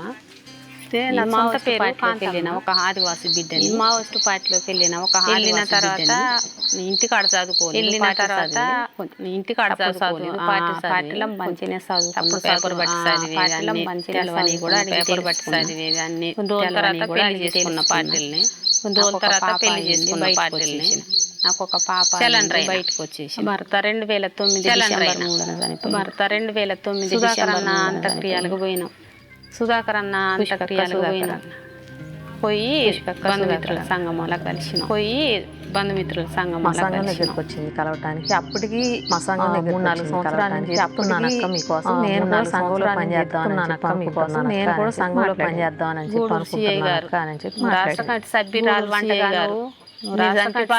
వంటగాను ఇన్ని బొంద పెడతాను ఎక్కువ మాట్లాడతాను ఇన్ని బొంద పెడతాను ఎక్కువ మాట్లాడతాను ఎక్కువ రాజకీయం చేస్తాను కూడా బాగా ఎక్కువ చేస్తాను చంపి పారేస్తాను కూడా బాగా ఎక్కువ చేస్తాను చంపి పారేస్తాను బంధుమిత్రుల సంఘం అదేమి నిషేధత సంఘం కాదు నిషేధత అదేమి నిషేధత పార్టీ కాదు నిషేధమైనటువంటి పార్టీలో చనిపోయినటువంటి కుటుంబాలు పార్టీలో చనిపోయినటువంటి అంతే మేమేమి పట్టుకొని మేము తిరిగే వాళ్ళం కాదు. అంతే పట్టుకొని మేము తిరిగే వాళ్ళం కాదు. ఇది నిషేధమైన ఎందుకు ఈ పోయినసారి ఎందుకు ఈ అవుతుంది నా బిడ్డ అందుకోసం నా బిడ్డని చంపేయండి అందుకోసం నా బిడ్డ ఇట్లా కూడా సరే నేను ఫోను ఇట్లా కూడా బతుకోలేక సరే నేను ఫోను ఈ టార్చర్ కట్టలేక ఫోను అన్న సంఘం కోసం ఎత్తుకుంటూ వచ్చి సంఘంలోకి రాకుండా మానసికంగా శారీరకంగా రాకుండా అనారోగ్యం మానసికంగా శారీరకంగా పిల్ల కోసం ఇప్పుడు ఒక్కటే ఆమెకు మనసులో పిల్ల కోసం ఇప్పుడు నా బిడ్డ ఏమవుతుందో నా బిడ్డ జీవితం ఏమవుతుందో నా బిడ్డ ఏమవుతుందో నా బిడ్డ జీవితం ఏమవుతుందో ఆలోచన అనేది లేకుండా భయం ఆమె వెంటాడిపోయినటువంటి ఆలోచన అనేది లేకుండా ఉండేది పల్లెటూరినటువంటి పరిస్థితి వచ్చింది. మన సంఘం పల్లెటూరు దూరం ఉన్నారు. మన సంఘం ఏ రాత్రి వచ్చి చంపేస్తారు నన్ను నేను చచ్చిపోయిన ఏ రాత్రి వచ్చి చంపేస్తారు నన్ను నేను చచ్చిపోయిన బాధ లేదు నా బిడ్డ బతికుండాలి అనేది అంటే చిన్న మొలక కదా ఆ మొలక పెరగాలి ఉండాలి ఆ మొలక కొన్ని రోజులు చాలా పోలీసు వాళ్ళు ఉండాలి. నేను అప్పుడు సంఘంలో ఉన్నాను. నేను అప్పుడు సంఘంతో తీసుకుపోయి నా రెక్కలు ఇరగొట్టిండ్రు. ఆయన నన్ను తీసుకుపోయి నా రెక్కలు ఇరగొట్టిండ్రు. చెక్కలు పెట్టి కొట్టిండ్రు. బిడ్డను ఎంతమంది సుశీల మీద కేసులు పెట్టారు. సరెండర్ అయినావు కాబట్టి సుశీల మీద కేసులు ప్రభుత్వం చెప్పిన సరెండర్ అయిన సంఘాలలో పనిచేయకూడదు కదా చేసావు సంఘాలలో పనిచేయకూడదు కదా చేసావు కనుక కేసులన్నీ తీసి పెడతామని జిల్లా కమిటీ ఏర్పాటైన ఒక 20-25 రోజులు జిల్లా కమిటీ ఏర్పాటైన 20-25 టైంలో టైంలో అంజమ్మాలే నిద్రలో లేపి ఇయే ప్రశ్నలు మళ్ళీ అడుగుతా ఉంటాను. నిద్రలో లేపి ఇయే ప్రశ్నలు మళ్ళీ అడుగుతా ఉంటాను మొదలుపెట్టి సంఘం ఎందుకు ఏర్పడింది సంఘం ఏంటిది ఈ సంఘాన్ని అసలు ఎవరు సంఘం ఏంటిది ఈ సంఘాన్ని అసలు ఎవరు ఏర్పాటు చేశారు సాయంత్రం తర్వాత తీసుకుపోయారు సాయంత్రం ఎంఆర్ఓ తీసుకుపోయారు సొంత పూచీకి ఎంఆర్ఓ వదిలేస్తాను అని చెప్పారు సొంత పూచీకి నేను బయటకు రావడానికి గవర్నమెంట్ ఏం జాలిపడి పోలీసు నేను బయటకు రావడానికి గవర్నమెంట్ ఏం జాలిపడి పోలీసు నేను బయటకు రావడానికి కారణం ఎవరంటే సంఘాల వాళ్ళు నేను బయటకు రావడానికి ఎవరంటే సంఘాల వాళ్ళు నన్ను తీసుకెళ్లిన దగ్గర నుంచి బంధువులు సంఘాల వాళ్ళు మొత్తం 6 రోజుల నుంచి రోడ్డు మీదే ఊళ్ళో వాళ్ళు మిగతా వాళ్ళ మీద పెట్టాలంటే ఎన్నుకున్న పద్ధతి ఏంటంటే మిగతా వాళ్ళ మీద పెట్టాలంటే ఎన్నుకున్న పద్ధతి ఏంటంటే శవాల దగ్గరికి వెళ్ళారు ఏ సెక్షన్ ప్రకారం తప్పో చెప్పండి అని అవి రెండు ఏ సెక్షన్ ప్రకారం తప్పో చెప్పండి అని అడిగాము. కేసులు పెట్టాలి కదా, మిమ్మల్ని జైల్లో వేయాలి కదా, కేసులు పెట్టాలి కదా, మిమ్మల్ని జైల్లో వేయాలి కదా, మాకు ఇవి నిలవని తెలుసు అన్నారు. హైదరాబాద్ లో ముగ్గురు మహిళా మావోయిస్టులను వరుసకు అక్క చెల్లెళ్ళు. వీరిని ఆత్మకూరు వరుసకు అక్క చెల్లెళ్ళే. భవానీ వాళ్ళని ఎత్తుకుపోయి తీసుకుపోయి జైల్లో పెట్టారు. మా సంఘం సహాయ కార్యదర్శి జైల్లో పెట్టారు. మా సంఘం సహాయ కార్యదర్శి అది అరెస్ట్ కూడా హైదరాబాద్ లో మౌలాలీలో జీ మాడుగల్లో మాకు దొరికారు అనేసి కేసు పెట్టారు. జీ మాడుగల్లో మాకు దొరికారు అనేసి కేసు పెట్టారు. బట్టల్ని మేము సప్లై చేస్తున్నాం, బట్టలు మెడిసిన్ సప్లై చేస్తున్నాం, వాటితో పాటు మేము మెడిసిన్ తప్పుడు కేసు పెట్టేసి వాటితో పాటు మేము దొరికిన జైలు కేసు పెట్టేసి ఆ తర్వాత మళ్ళీ బెయిల్ మీద బయటకు జైల్లో పెట్టారు. మా చెల్లెలు లాస్ట్ మళ్ళీ బెయిల్ మీద బయటకి కూడా అంటే 2000 మా చెల్లెలు లాస్ట్ చెల్లెలు ఇప్పటికీ కూడా అంటే 2000 కండిషన్ మీద నుంచి బెయిల్ మీద ఇప్పటికీ కూడా తను కండిషన్ బెయిల్ మీద సంచలనం రేపాయి. తెలుగు రాష్ట్రాల్లో ఎన్ఐఏ సోదాలు ప్రాంతాల్లో రేపాయి. 2 రోజుల పాటు సంఘాల ప్రాంతాల్లో దాడులు నేతలు ప్రజా సంఘాల నేతలు ఆరుగురిని అరెస్ట్ చేశారు. మా సంఘం అధ్యక్షురాలు అంజమ్మని కూడా 8 నెలలు అధ్యక్షురాలు అంజమ్మని కూడా 8 నెలల మంది మీద ఇప్పటికీ కేసులు ఉన్నాయి. అనేక మంది మీద ఎవరు లోపల పడతారో కేసులు ఉన్నాయి. ఏ నిమిషానికి ఎవరు లోపల పడతారో తెలియదు. 8 నెలలు విశాఖపట్నం 6 నెలలు నిండిన తర్వాత 6 నెలలు నిండిన తర్వాత ఎన్ఐఏ కేసు అంటే మిమ్మల్ని కొద్ది కాలం జైల్లో ఉంచడానికి అంతకు తప్పితే మిమ్మల్ని కొద్ది కాలం జైల్లో ఉంచడానికి అంతకు తప్పితే ఇంకేం లేదని మాట్లాడాడు. చెప్పలేదు. అయితే ఇంకా హింస ఉండదు. ఎందుకంటే బలాబలాల్లో మేము బలహీనులం. ఎందుకంటే బలాబలాల్లో బలహీనులం. మాకు సమాజ బలం సంఘబలం ఉంది. మాకు సమాజ బలం కానీ రాజ్యానికి ఉన్మద స్వభావం ఉంది. రాజ్యానికి ఉన్మద స్వభావం ఉంది. మాట్లాడితే చంపేయాలనే మాట్లాడితే చంపేయాలనే ఈ పోరాటంలో ఎంతమంది సమిధలైన కావచ్చు. ఈ పోరాటంలో ఈ సంఘం ఏర్పడిన తర్వాత గంటి ప్రసాదాన్ని సంఘం ఏర్పడిన తర్వాత గంటి ప్రసాదాన్ని సంఘం మమ్మల్ని హెచ్చరిక చేశారు. గంటి ప్రసాదం సంఘం గౌరవ అధ్యక్షుడు గంటి ప్రసాదం 2006లో ప్రసాదం జైలు నుంచి బయటకు వచ్చిన తర్వాత 2006లో ఆయన జైలు నుంచి బయటకు వచ్చిన తర్వాత శ్రీకాకుళం సోదరుడు రమేష్ అమరుడుగా శ్రీకాకుళం అమర బంధుమిత్ర సంఘం అమరుడుగా ఆయన కూడా అమర కొంతకాలం గౌరవ అధ్యక్షుడిగా ఉన్నాడు. మొదటి కొంతకాలం గౌరవ అధ్యక్షుడు 7 సంవత్సరాల పాటు ఆయన ఉండి 7 సంవత్సరాల నేల మీద తిరిగి చేసినటువంటి తెలుగు నేల మీద తిరిగి చేసినటువంటి యాక్టివిటీస్ ఆయన అజ్ఞాత జీవితంలో కూడా అన్ని యాక్టివిటీస్ ఆయన అజ్ఞాత జీవితంలో కూడా అన్ని యాక్టివిటీస్ చేశారు.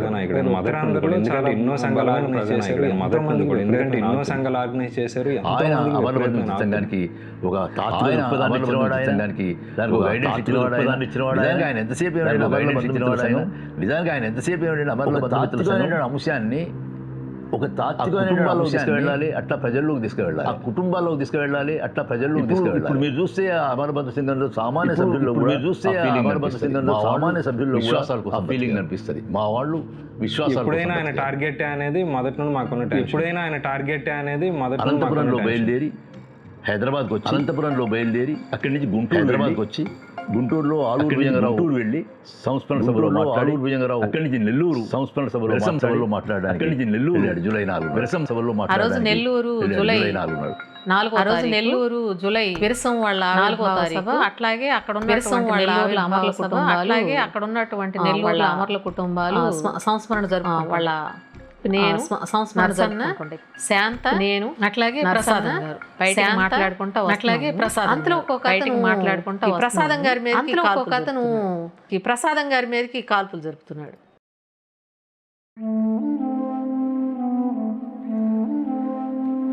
ఇంకా మేము అక్కడికి వచ్చేటప్పటికి ఇంకా మేము అది ఎలా జరిగింది అనేది వచ్చేటప్పటికి అది ఎలా జరిగింది అని జరిగినప్పుడు అంజమ్మ కూడా పక్కనే నాన్నమ్మ దాడి జరిగినప్పుడు అంజమ్మ నాకు చాలా అంటే 1-2 సార్లు చెప్పబోయింది ఏం జరిగింది సార్ అంటే 1-2 సార్లు చెప్పబోయింది స్వీకరించే శక్తి నాకు ఎప్పటికీ లేదు. బట్ దాన్ని స్వీకరించే శక్తి నాకు ఎప్పటికీ లేదు. మెలిక కత్తి లోపలికి ఇక్కడ ఇట్లా మెల్లిరి దగ్గర కత్తి లోపలికి తిప్పి లాగడం దగ్గర పొడిచి తిప్పి లాగడం అయితే వాళ్ళు బయటకు తీయగలిగారు కానీ ఈ బుల్లెట్స్ అయితే వాళ్ళు బయటకు తీయగలిగారు కానీ అది దానికి బ్లడ్ ఉన్నటువంటి పొర చిరిగిపోయి ఆయన బతకలేదు అనేది డాక్టర్ చెప్పారు. ఆయన బతకలేదు అనేది డాక్టర్ కూడా దాన్ని మేమేం చేయలేకపోయాం, మా వల్ల కాలేదని కూడా దాన్ని మేమేం చేయలేకపోయాం, మా వల్ల కాలేదని చెప్పి ఖచ్చితంగా ఆయన ఏంటనే చెప్పి జీవితంగా ఆయన ఏంటనే చెప్తే చనిపోయినప్పుడు అలాగే బతికాడు. డాక్టర్ గారితో కూడా ఏం చెప్తున్నాడంటే ఏమండి, డాక్టర్ గారితో కూడా ఏం చెప్తున్నాడంటే ఏమండి, నాకు ఇంకా వీలైనంత వరకు నన్ను బతికించండి, నాకు ఇంకా ప్రజల కోసం పని చేయాలని. నాకు అది చాలా ఇష్టం. మామూలు విప్లవం కోసం చనిపోవడం అది చాలా ఇష్టం. కష్టం కాదు. విప్లవం కోసం చనిపోవడం చాలా కష్టం కాదు. విప్లవం కోసం బతకడం చాలా కష్టం. నన్ను చంపగలరు కానీ వాళ్ళు నా స్ఫూర్తిని చంపలేరండి. నన్ను చంపగలరు కానీ వాళ్ళు నా స్ఫూర్తిని చంపలేరండి. వాళ్ళు జీవిత ఇచ్చని ప్రకటించారు. ఆయన ఎప్పుడు దుఃఖమే కాదమ్మా, ఎప్పుడు దుఃఖమే కాదమ్మా, పోరాటం ఉండాలని చెప్పిన వాళ్ళలో పురుషోత్తం ఎట్లాగైతే సిఎల్సీలో పనిచేస్తున్న క్రమంలో న్యాయవాదిగా ఉన్నప్పటికీ కూడా అజ్ఞాతంలో ఆయన విప్లవం చేసిన దానికంటే ఎక్కువ పని చంపేశారు. సరిగ్గా గంటి ప్రసాద్ కూడా అట్లా చంపేశారు. నేనైతే నాకు నా మెదడులో నరాలు చిట్లిపోయి నేను పోతానేమో. ఆ సమయంలో అమరుల బంధుమిత్రుల సంఘం లేకపోతే నేను దట్ ఈస్ డెత్ సెంటెన్స్ నాకైతే. నేను ఖచ్చితంగా చెప్పగలను. అలాగే అమ్మకు కూడా ఖచ్చితంగా చెప్పగలను. నాన్న చనిపోయిన అమ్మకు అమరుల బంధుమిత్రులు నాన్న చనిపోయిన నిజంగా ఏం చేస్తారు? అమరుల బంధుమిత్రుల సంఘం దాని నిజంగా యాక్చువల్ అవసరం ఏంటి?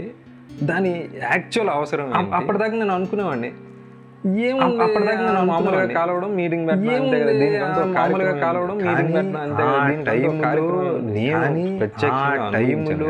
నేను ప్రత్యక్షంగా యాక్చువల్గా ఆ పొజిషన్లోకి నేను వచ్చేసాను. కానీ యాక్చువల్గా ఆ పొజిషన్లోకి 10,000 మరణాల తర్వాత ఒక చిన్న సంస్థ 10,000 మరణాల తర్వాత ఒక చిన్న సంస్థ చేస్తే ఈ సంస్థ విచ్ఛిన్నమవుతుందా? హత్య చేస్తే ఈ సంస్థ విచ్ఛిన్నమవుతుందా?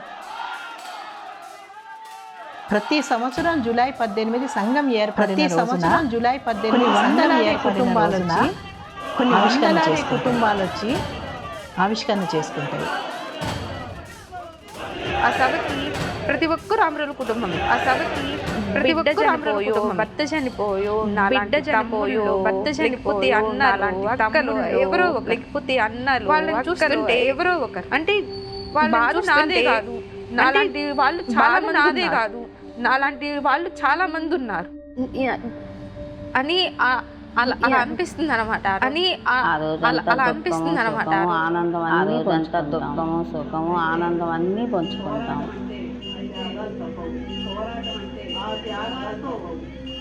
మేము మీటింగ్ పెడతామన్న ఒక నెల రోజులు 20 రోజుల మామూలుగా వస్తూనే ఉంటారు, భయపెట్టియాలి. మామూలుగా వస్తూనే ఉంటారు, పోతారు, ఎందుకంటే మామూలుగా భయపెట్టియాలని. 90కి ముందు స్తూపాలను కట్టనిచ్చుకొని 90కి ముందు స్తూపాలను కట్టనిచ్చేసి కట్టిన తర్వాత అన్నిటిని కూల్చేసి లేకుండా కల్లాపి ముగ్గులే ఆనవాలే లేకుండా కల్లాపి చిమ్మిచ్చి హింసించిన ప్రవృత్తి కలిగిన ప్రభుత్వాన్ని హింసించిన స్తూపాలు కలిగిన ప్రభుత్వాన్ని ఈ రోజు ఆ స్థలాన్ని రిజిస్ట్రేషన్ చేయించుకుంటున్నాము.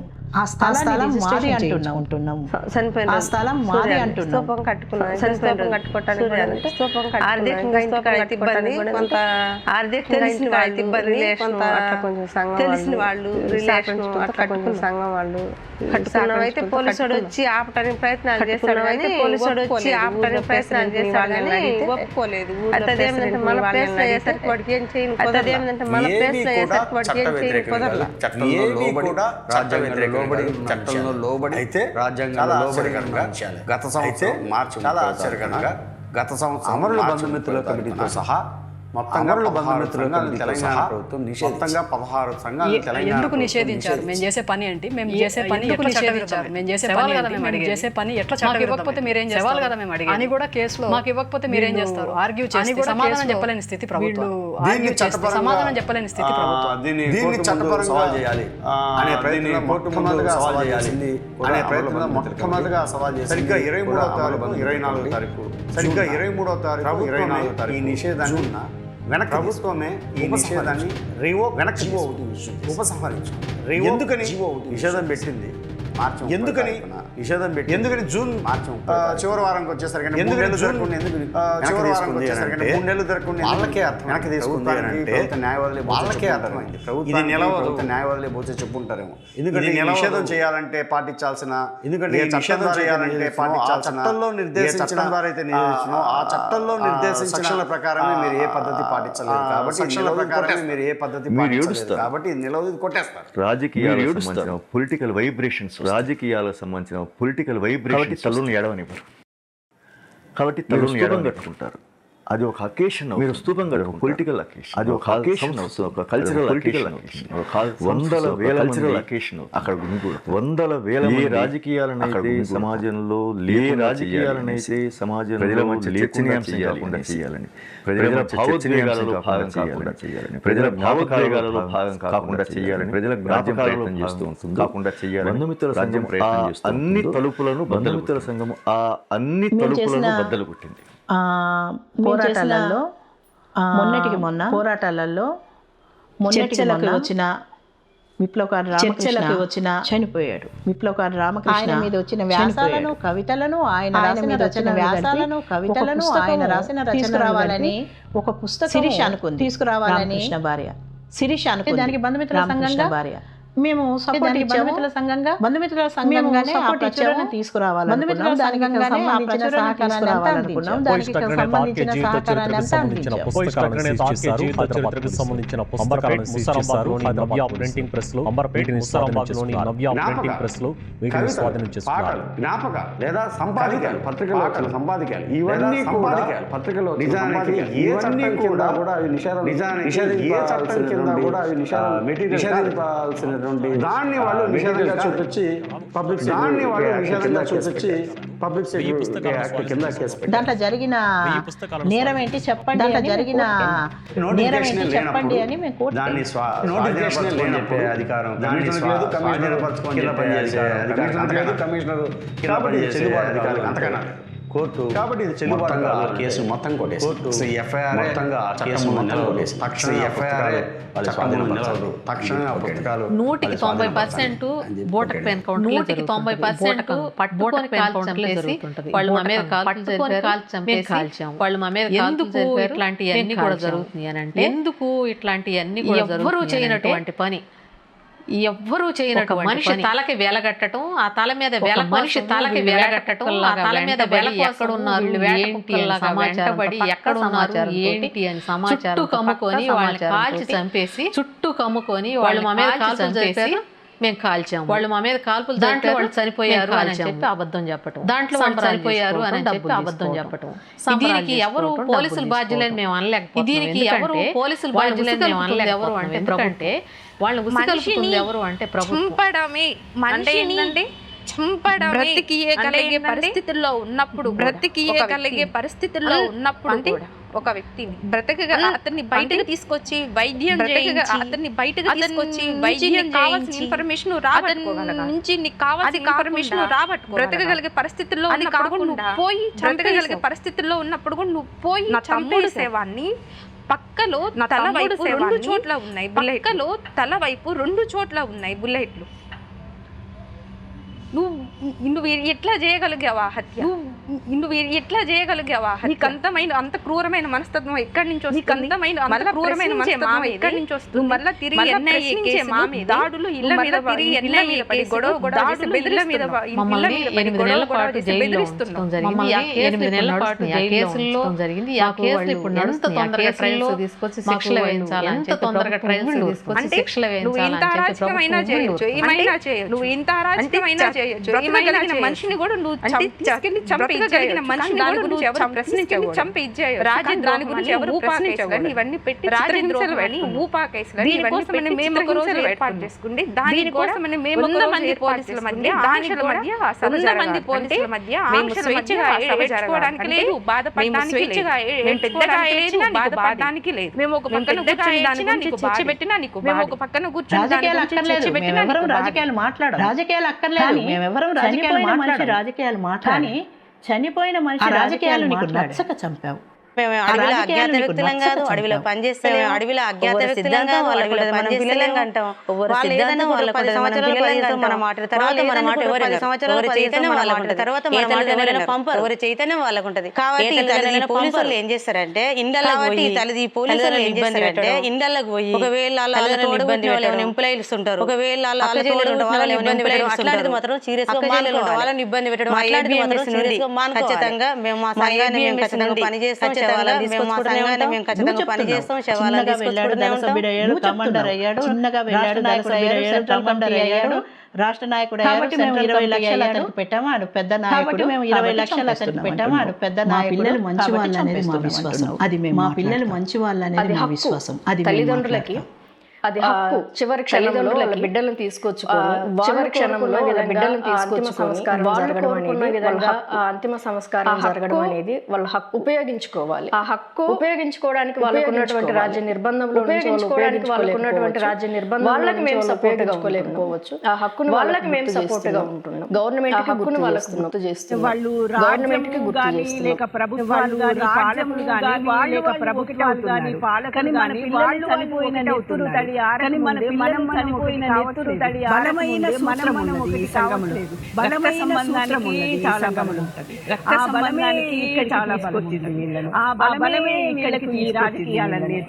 సంఘము అని అంటే ఇదేదో ఎక్కడి నుంచి ఊడిపడింది. సంఘము అని అంటే లేదంటే రాజకీయంగా చైతన్యవంతం, లేదంటే మేమేమి రాజకీయంగా చైతన్యవంతం వేరే విడిగా పెట్టుకున్న సంఘం కాదు. వచ్చి కుటుంబాల నుంచి ఒక మనిషి లాస్ అయిన మీదట, కుటుంబాల నుంచి ఒక మనిషి లాస్ అయినటువంటి ఇబ్బందులు, మొత్తాన్ని భయభ్రాంతులు ఇబ్బందులు క్రమంలో మొత్తాన్ని భయభ్రాంతులు చేస్తున్నటువంటి క్రమంలో పెట్టుకున్నది మేము.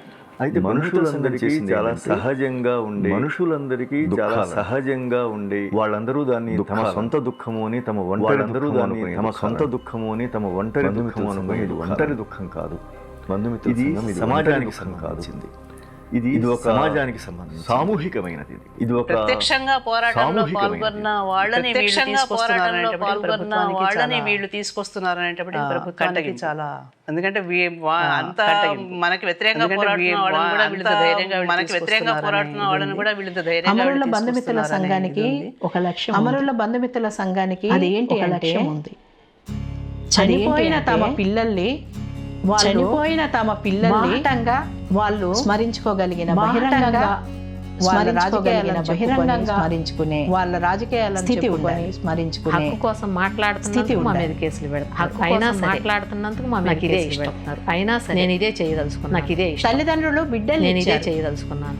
తల్లిదండ్రులు బిడ్డలు సొసైటీకి వాళ్ళు సొసైటీ నుండి కోరుకుంటున్నారు. సొసైటీకి అంటే వాళ్ళు సొసైటీ నుండి త్యాగాలకున్నది ఏంటంటే గౌరవం. వాళ్ళ త్యాగబద్ధంగా వ్యవహరించడం అంటే ఏంటో, చట్టబద్ధంగా వ్యవహరించడం అంటే అమరుల కుటుంబాలు మిత్రుల సంఘం నిమిషానికి ప్రభుత్వాలకు పోలీస్ నిమిషానికి ప్రభుత్వాలకు చట్టబద్ధ పాలన అంటే తెలియజేస్తున్నారు. చట్టబద్ధ పాలన అంటే దాంట్లో పద్ధతులు పాటించడం ఏంటి, దాంట్లో పద్ధతి పాటించడం ఏంటి, చివరికి అనే దాన్ని కూడా చెప్పాల్సిన పరిస్థితిలోకి ఈ రోజు కూడా చెప్పాల్సిన పరిస్థితిలోకి ఈ రోజు చదువుకోనికి పలుకుబడి ఎక్కువగా లేని తల్లిదండ్రులు, పలుకుబడి ఎక్కువగా లేని తల్లిదండ్రులు ప్రభుత్వాన్ని మెడలు వంచడం అంటే అని మేము అనుకుంటున్నాం. ఇది ప్రభుత్వాన్ని మెడలు వంచడం అంటే అని మేము అనుకుంటున్నాం.